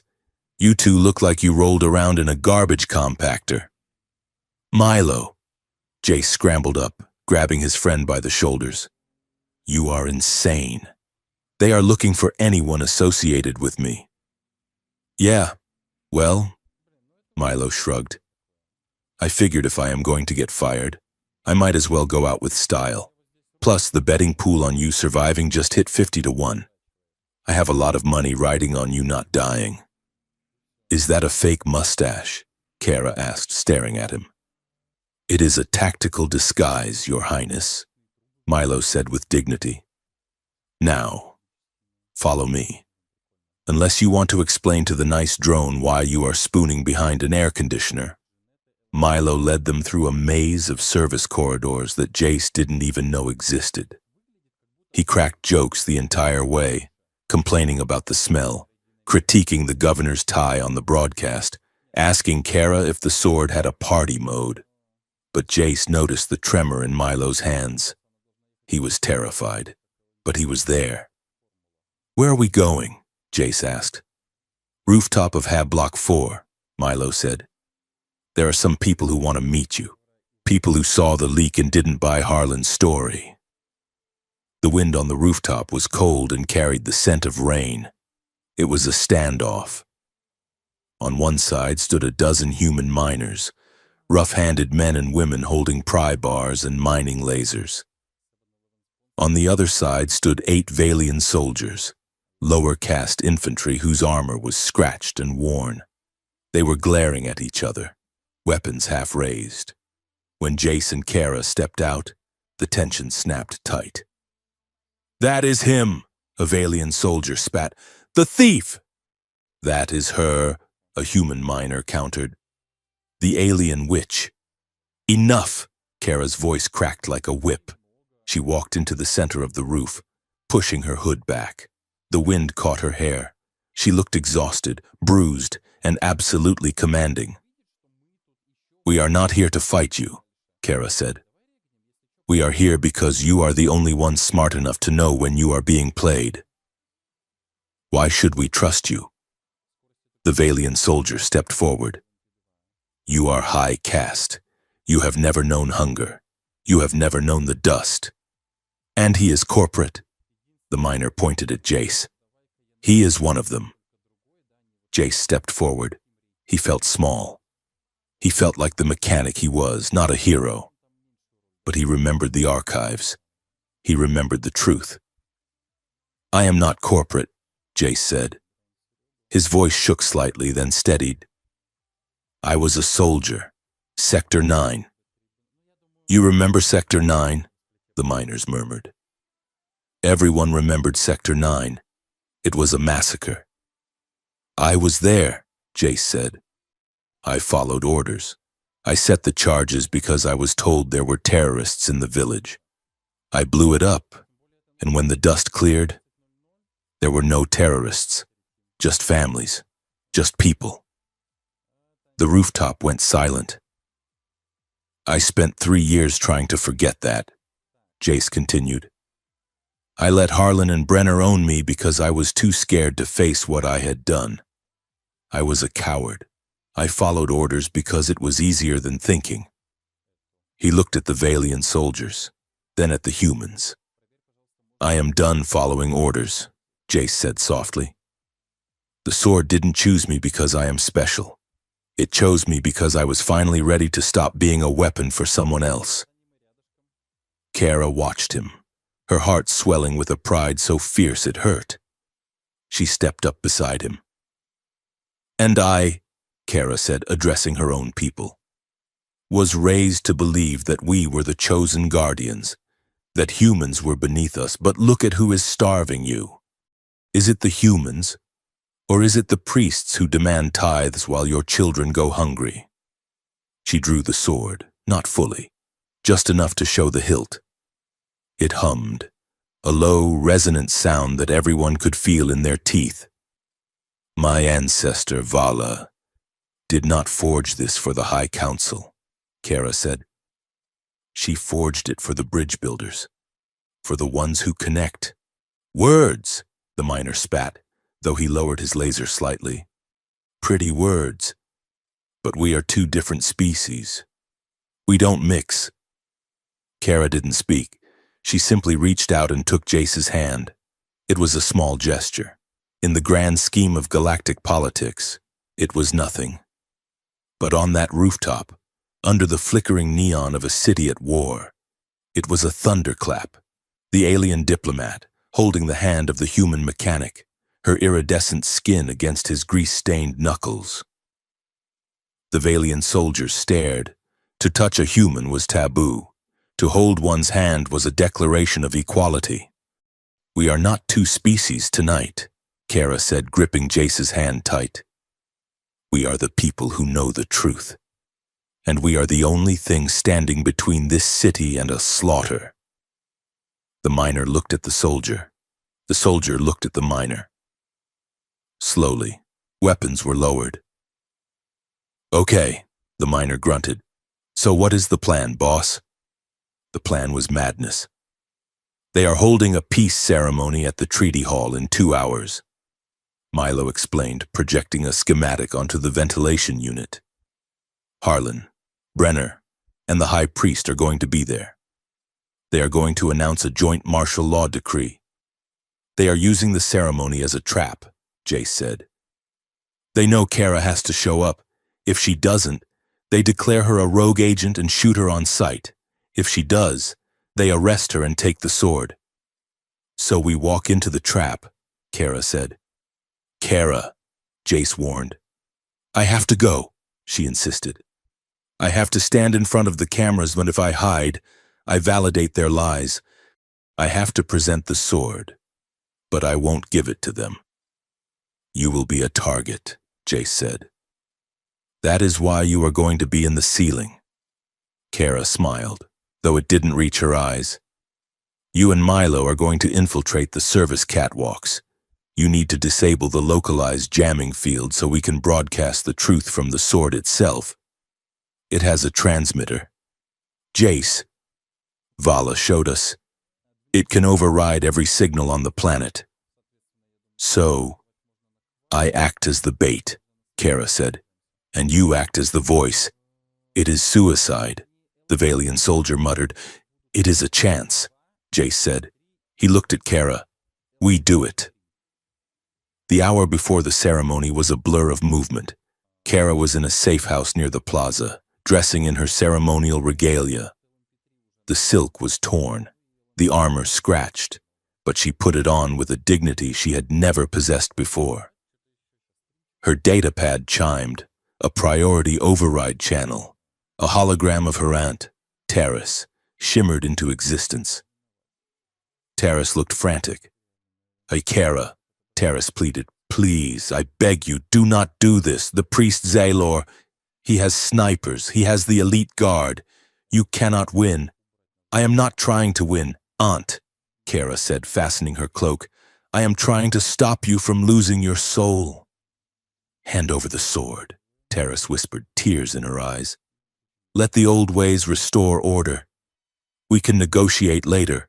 We can save you." "The old ways are a cage. Aunt," Kara said, her voice icy and heartbreakingly sad. "And I am done being your bird." She ended the call. She picked up the sword. It felt light in her hand. "Ready?" she asked the empty room. "Ready?" Jace's voice crackled in her earpiece. Jace was currently folded in half inside a ventilation shaft that smelled like 300 years of dead rats. "I hate this," Milo whispered from behind him. "I hate vents. I hate heights. I hate revolutions. Why couldn't you have fallen in love with a nice girl who works at the noodle shop?" "Keep moving," Jace whispered back. "We have 10 minutes to bypass the security grid." They were crawling above the main treaty hall. Through the slats in the vents, Jace could see the crowd below. It was packed. Thousands of people, humans and aliens, segregated by security barriers. The air was electric with suppressed violence. On the stage, the 3 architects of the conspiracy stood like vultures. Governor Harlan in his suit, Dr. Brenner in her lab coat, and the High Priest Zalor in his crimson robes. "I see them," Jace whispered into his comms. "I am in position above the stage." "Sensors are thick here," Milo warned, tapping his data pad. If we trip one, we get fried by the automated defense turrets. Then do not trip one, Jace said. He looked down. The doors at the back of the hall opened. A hush fell over the crowd. Kara walked in. She walked alone. The aisle was wide and lined with armed guards. She held her head high, the sword sheathed at her hip. She looked small against the scale of the hall, but she moved with a gravity that drew every eye. She looks amazing, Milo whispered. Focus. Milo, Jace snapped, though his heart was in his throat. Kara reached the stairs to the stage. She climbed them slowly, stopping 10 feet from the triumvirate of leaders. Lady Kara, Governor Harlan boomed, his voice amplified to the rafters. We are relieved you chose to return to the fold. Please, present the artifact so we may secure it. Dr. Brenner stepped forward, holding a containment case. The priest Zalor watched from beneath his hood, his hands twitching. Kara looked at them. Then she looked up, scanning the balconies. Her optical implants zoomed in, flash of a scope, shadow of a barrel, snipers, 4 of them. 2 aimed at her, 2 aimed at the front rows of the crowd, specifically at the section where the dissident miners and lower caste aliens were sitting. They weren't going to arrest her. They were going to kill her, fire into the crowd to start a panic and blame it on the corrupted weapon. It was going to be a bloodbath. Jace, she whispered on the sub-vocal channel. Snipers, balconies, it is a massacre. I see them. Jace's voice came back, tight with adrenaline. I can't take them all out, not before they fire. We do not need to take them out, Kara said. We need to blind them. She looked at Brenner. You want the sword? Kara asked loud enough for the microphone to catch. For safety, Brenner smiled, a predator showing teeth. You speak of safety, Kara said, but your guns are aimed at the innocent. Harlan's smile faltered. Lady Kara, you are unwell. Hand over the weapon. The weapon, Kara said, her hand dropping to the hilt, is the truth. Take her, Zalor screamed. It happened in a split second. Kara didn't draw the sword against the priest. She didn't lunge at Brenner. She spun around, facing the center of the hall, and thrust the sword upward, aiming directly at the cluster of broadcast drones hovering overhead. Jace, now! Up in the ceiling, Jace kicked the grate out. Milo, cut the jammers! Milo slammed his fist onto the bypass key. Jammers down! You are live! Jace dropped from the ceiling, swinging on a maintenance cable. He didn't land on the stage. He landed on the majestic chandelier hanging above it, swinging wildly, creating chaos. Hey! Jace shouted, drawing every eye and every gun barrel upward. Look up! On the stage, Kara gripped the hilt with both hands. Awaken! She screamed. The sword did not just light up, it exploded. A pillar of pure, blinding white light erupted from the blade. It hit the broadcast drones, overloading their optical sensors, but, crucially, using their transmitters as a relay. The light was so intense the snipers on the balconies flinched, blinded by the sudden supernova in the center of the room. The sword's energy pulsed outward, hacking into every device connected to the drones. Kara's voice, amplified by the sword's resonance, boomed from every speaker, every datapad, every screen on the planet. My name is Kara of the Vial, and I declare these leaders traitors to their people. Brenner lunged for her, pulling a hidden sidearm. Jace, swinging on the cable, let go. He dropped onto the stage, landing in a roll between Kara and Brenner. He raised his own blaster, the stolen one, and fired a warning shot at Brenner's feet. Back off, Jace yelled. Security forces swarmed the stage. Jace and Kara stood back to back in the center of the blinding light. They plan to kill you! Kara's voice roared over the network. Look at the balconies. Look at the guns aimed at your hearts. The crowd turned. They saw the blinded snipers trying to reacquire targets. Panic turned into rage. The resistance cell, the miners and soldiers from the rooftop surged forward, breaking the barriers. "Stop the feed!" Harlan screamed, diving behind his podium. "I can't!" a technician yelled from the side. "The signal! It is coming from the sword! It is overriding the hardware!" The priest Zaylor stepped forward, raising his hands. Dark, purple energy crackled around his fingers, not technology, but the dark, twisted counterpart to the sword's light. "Silence, girl!" Zaylor roared. "You taint the bloodline. The sword belongs to the pure." He fired a bolt of dark energy. Kara raised the sword to deflect it, but Jace stepped in. He didn't have a shield. He didn't have magic. He just had instinct. He grabbed the hilt of the sword, his hand over Kara's. The moment his skin touched the leather, the light changed. It shifted from blinding white to a warm, impenetrable gold. The dark energy hit the golden light and dissolved like smoke in a hurricane. The feedback knocked Zaylor onto his back. Kara looked at Jace. He was sweating, terrified, but his grip was iron. She looked into the drone camera, knowing the entire galaxy was watching. "You call him a heretic!" Kara shouted, lifting their joined hands, the sword blazing above them. "You call him impure, but the sword answers him." She pointed the blade at the archives flowing across the massive screens behind the stage, images of Jace shielding her, of Jace saving the miners, of Jace refusing the governor's bribe. "It did not choose him because he is a warrior," Kara declared, her voice breaking with emotion. "It did not choose him because of his blood. It chose him because he does not want to rule anyone. It chose him because he knows the cost of your wars." The crowd roared, a sound of understanding, of shifting tide. Jace looked at the crowd, then at the terrified leaders cowering on the floor. "We are done being your batteries," Jace shouted into the microphone. "The mine is closed." He looked at Kara. "Run?" he asked. "Fight," she answered. The security forces charged, the resistance charged to meet them, and in the center of the storm, the human mechanic and the alien princess stood together, holding a light that burned brighter than 5,000 years of darkness. The first plasma bolt did not hit a person.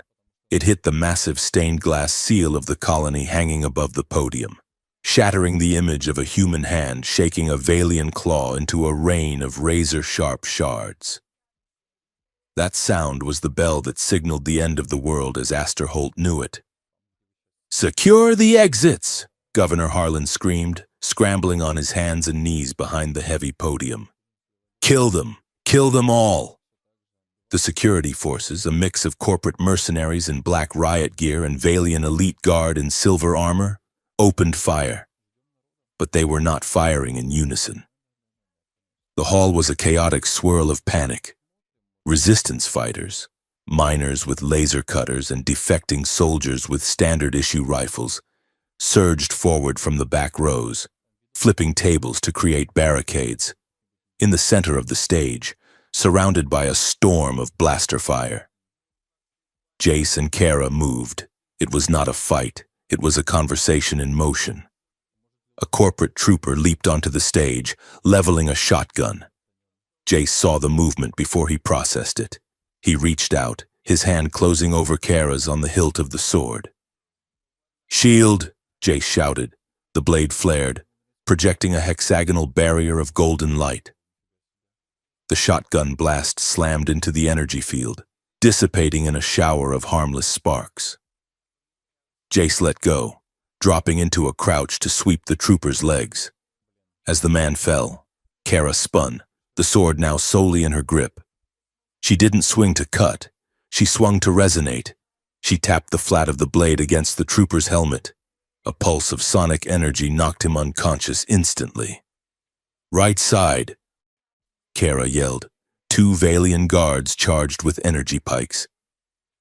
Jace didn't have a weapon that could parry that, so he didn't try. He grabbed Kara's waist and threw her into a slide. She went low, the sword humming, slicing the power cells off the pikes without touching the soldiers holding them. As they stood confused, holding useless sticks, Jace tackled one, using the momentum to throw him into the other. They stood back to back, breathing hard. The air smelled of ozone, burnt fabric, and fear. "We are popular," Jace shouted over the roar of the crowd. "We are alive," Kara shouted back. "Keep moving." Above them, the broadcast drone spun wildly. Dr. Brenner, crouching behind a bank of servers on the side of the stage, was frantically typing on a data pad. "Cut the audio!" Brenner screamed at her technicians. "Overlay the terrorist graphic. Tell the people they are hallucinating."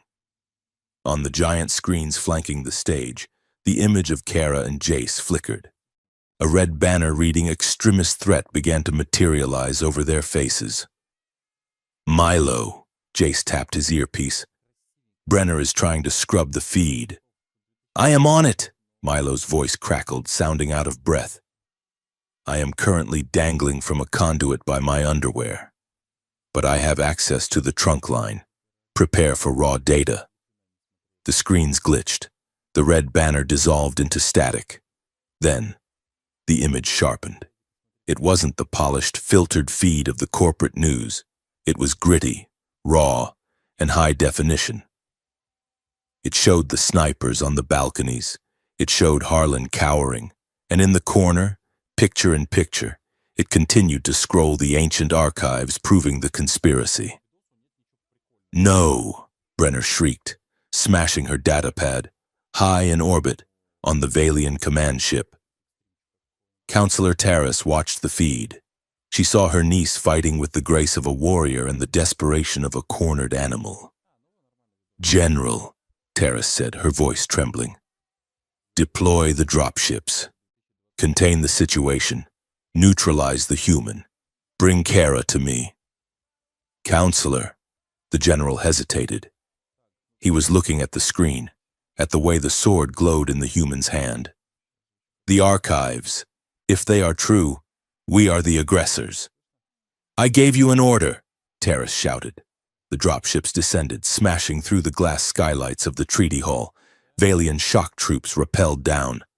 But as they hit the floor, weapons raised, they paused.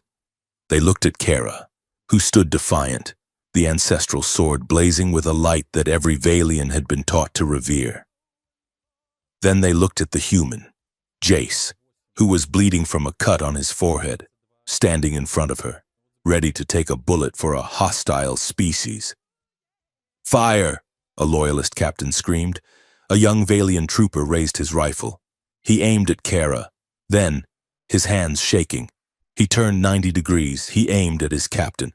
"No," the trooper said. "The sword has chosen." Chaos fractured the ranks.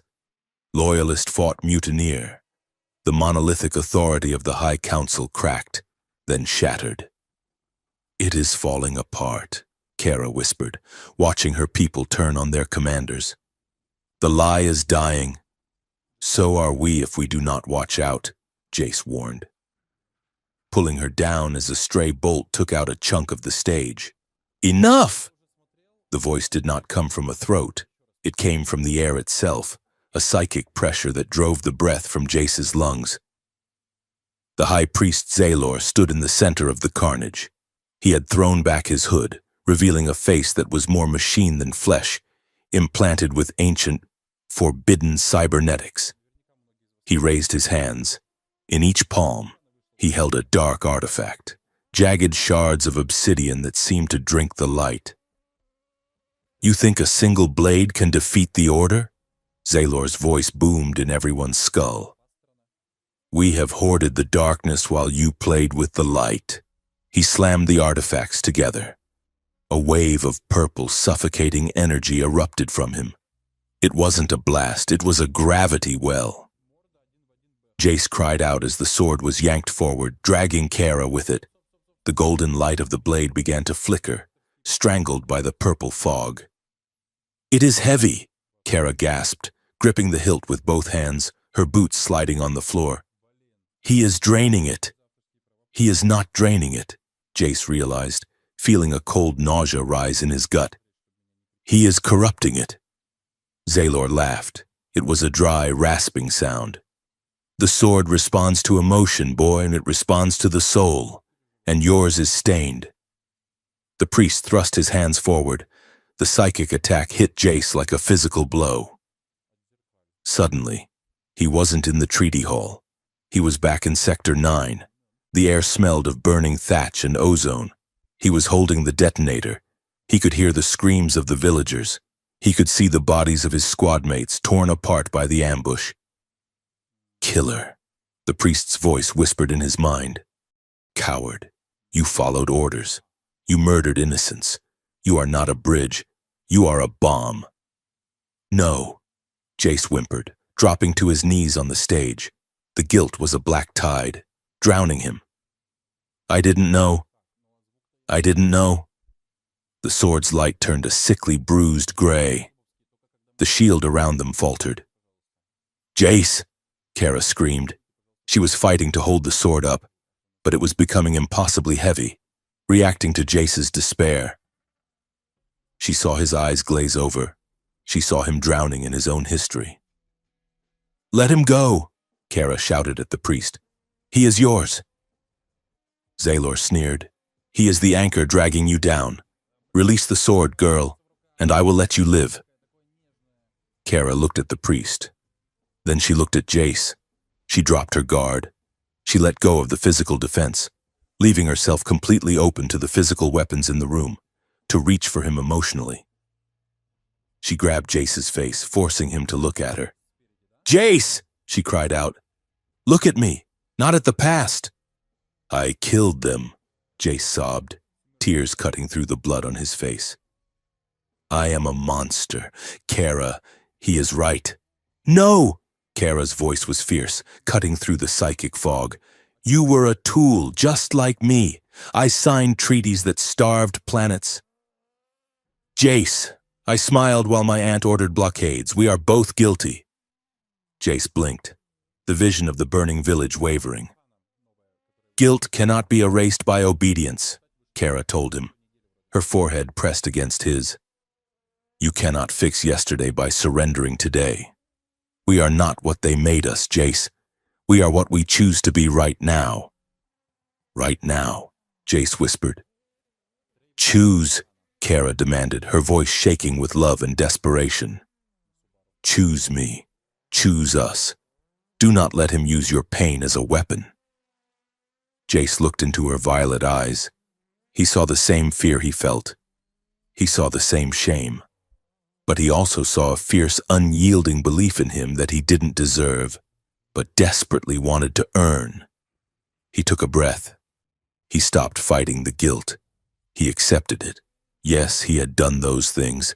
Yes, he carried that weight. But he would carry it forward, not let it bury him. I choose, Jace rasped.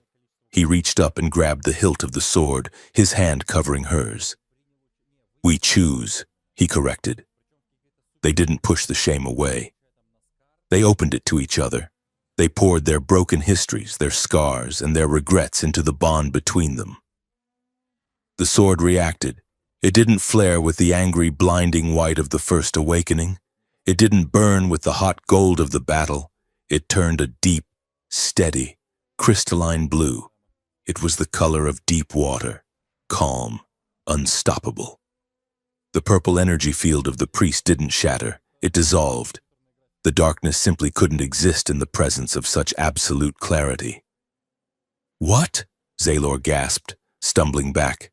The obsidian shards in his hands cracked and crumbled into dust. Impossible. The corruption is gone, Kara said, standing tall, Jace rising beside her. Because we are not hiding from it anymore. She pointed the sword at him. A pulse of blue light washed over the stage. It wasn't violent. It was a wave of truth. It hit Zaylor, stripping away his illusions. The crowd saw him not as a terrifying giant, but as a withered, desperate old man clinging to broken toys. The psychic link he held over the loyalist soldiers snapped. Soldiers dropped their weapons, looking around as if waking from a dream. "It is over," Jace said, his voice amplified by the calm blue light. The fighting stopped. The silence that followed was heavy with the dust of the collapsed ceiling. But in the shadows of the podium, Governor Harlan was not done.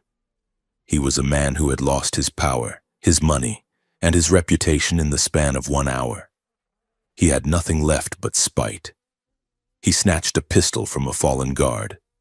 "If I go down," Harlan snarled, his face twisted with madness. "I take the witch with me."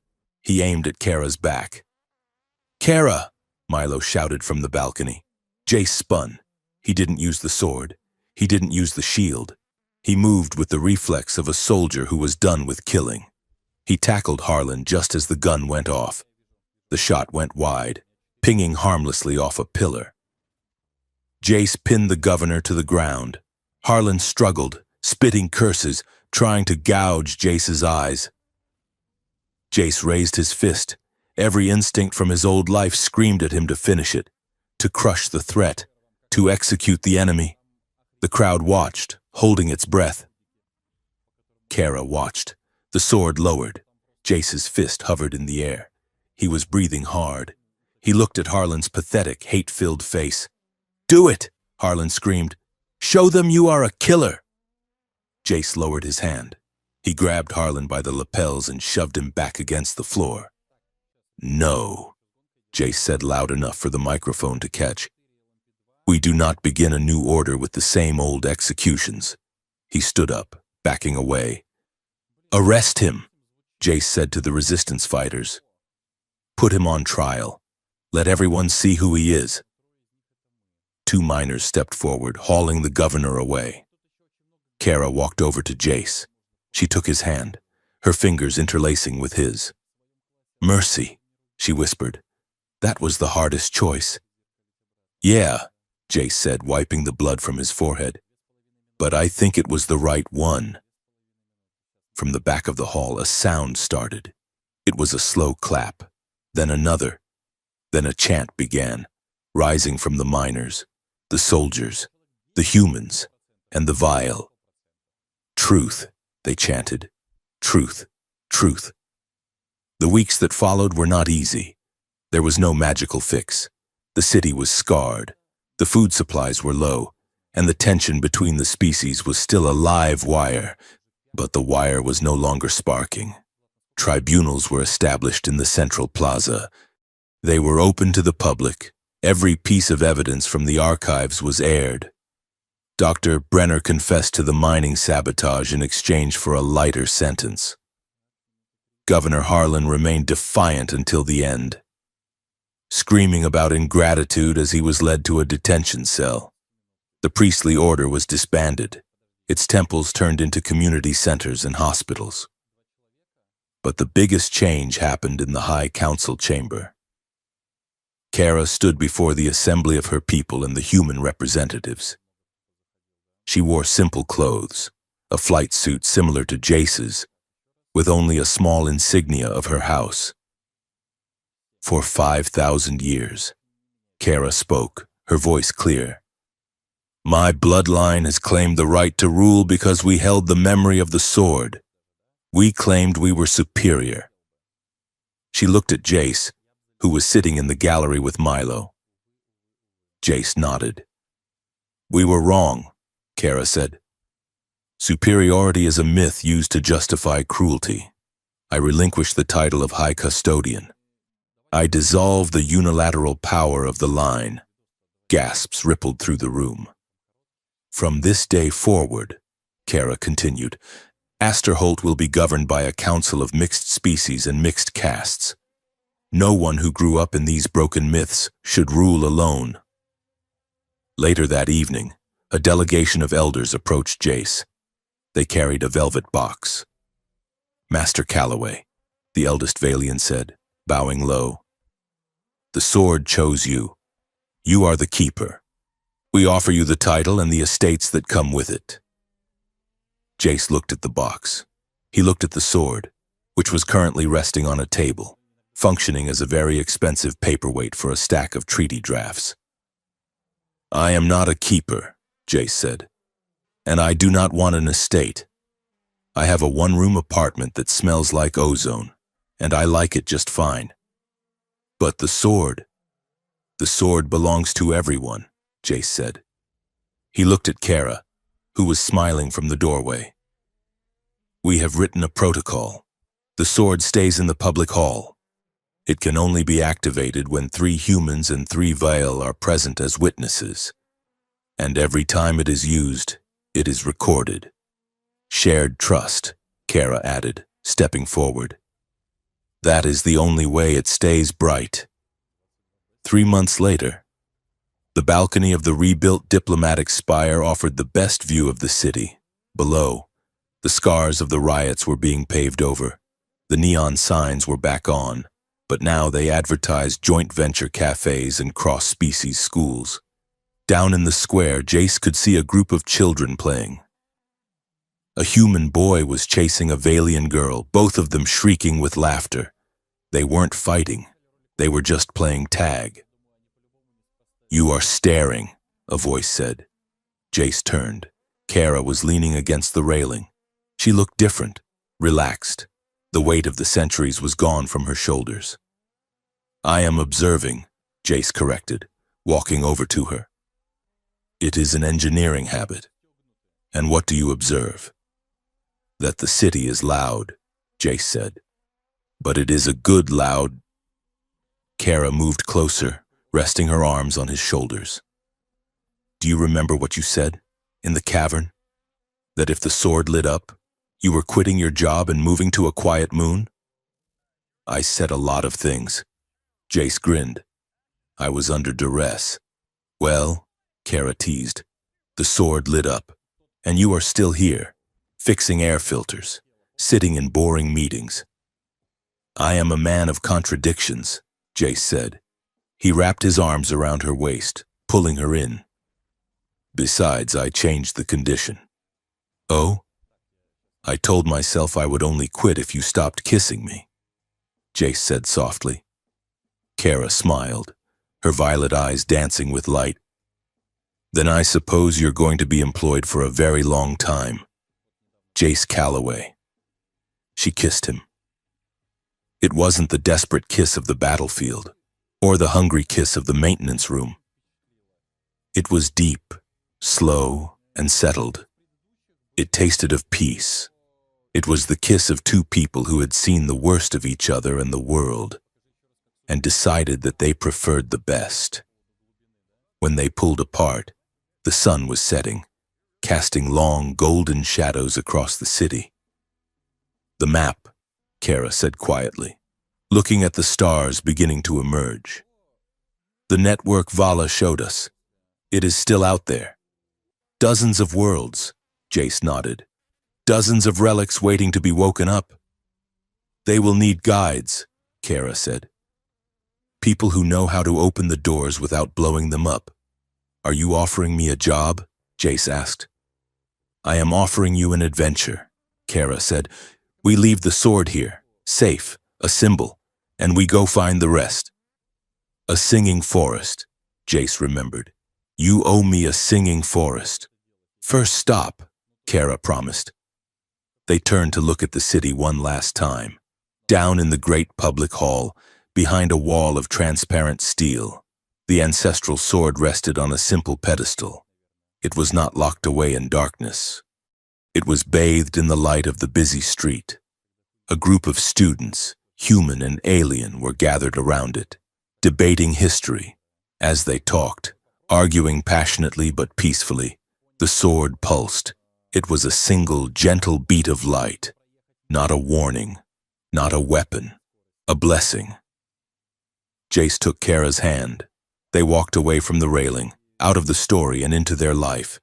The sword hummed behind them, a reminder that true power did not lie in the ability to destroy, but in the courage to love across every boundary that fear had once called impossible.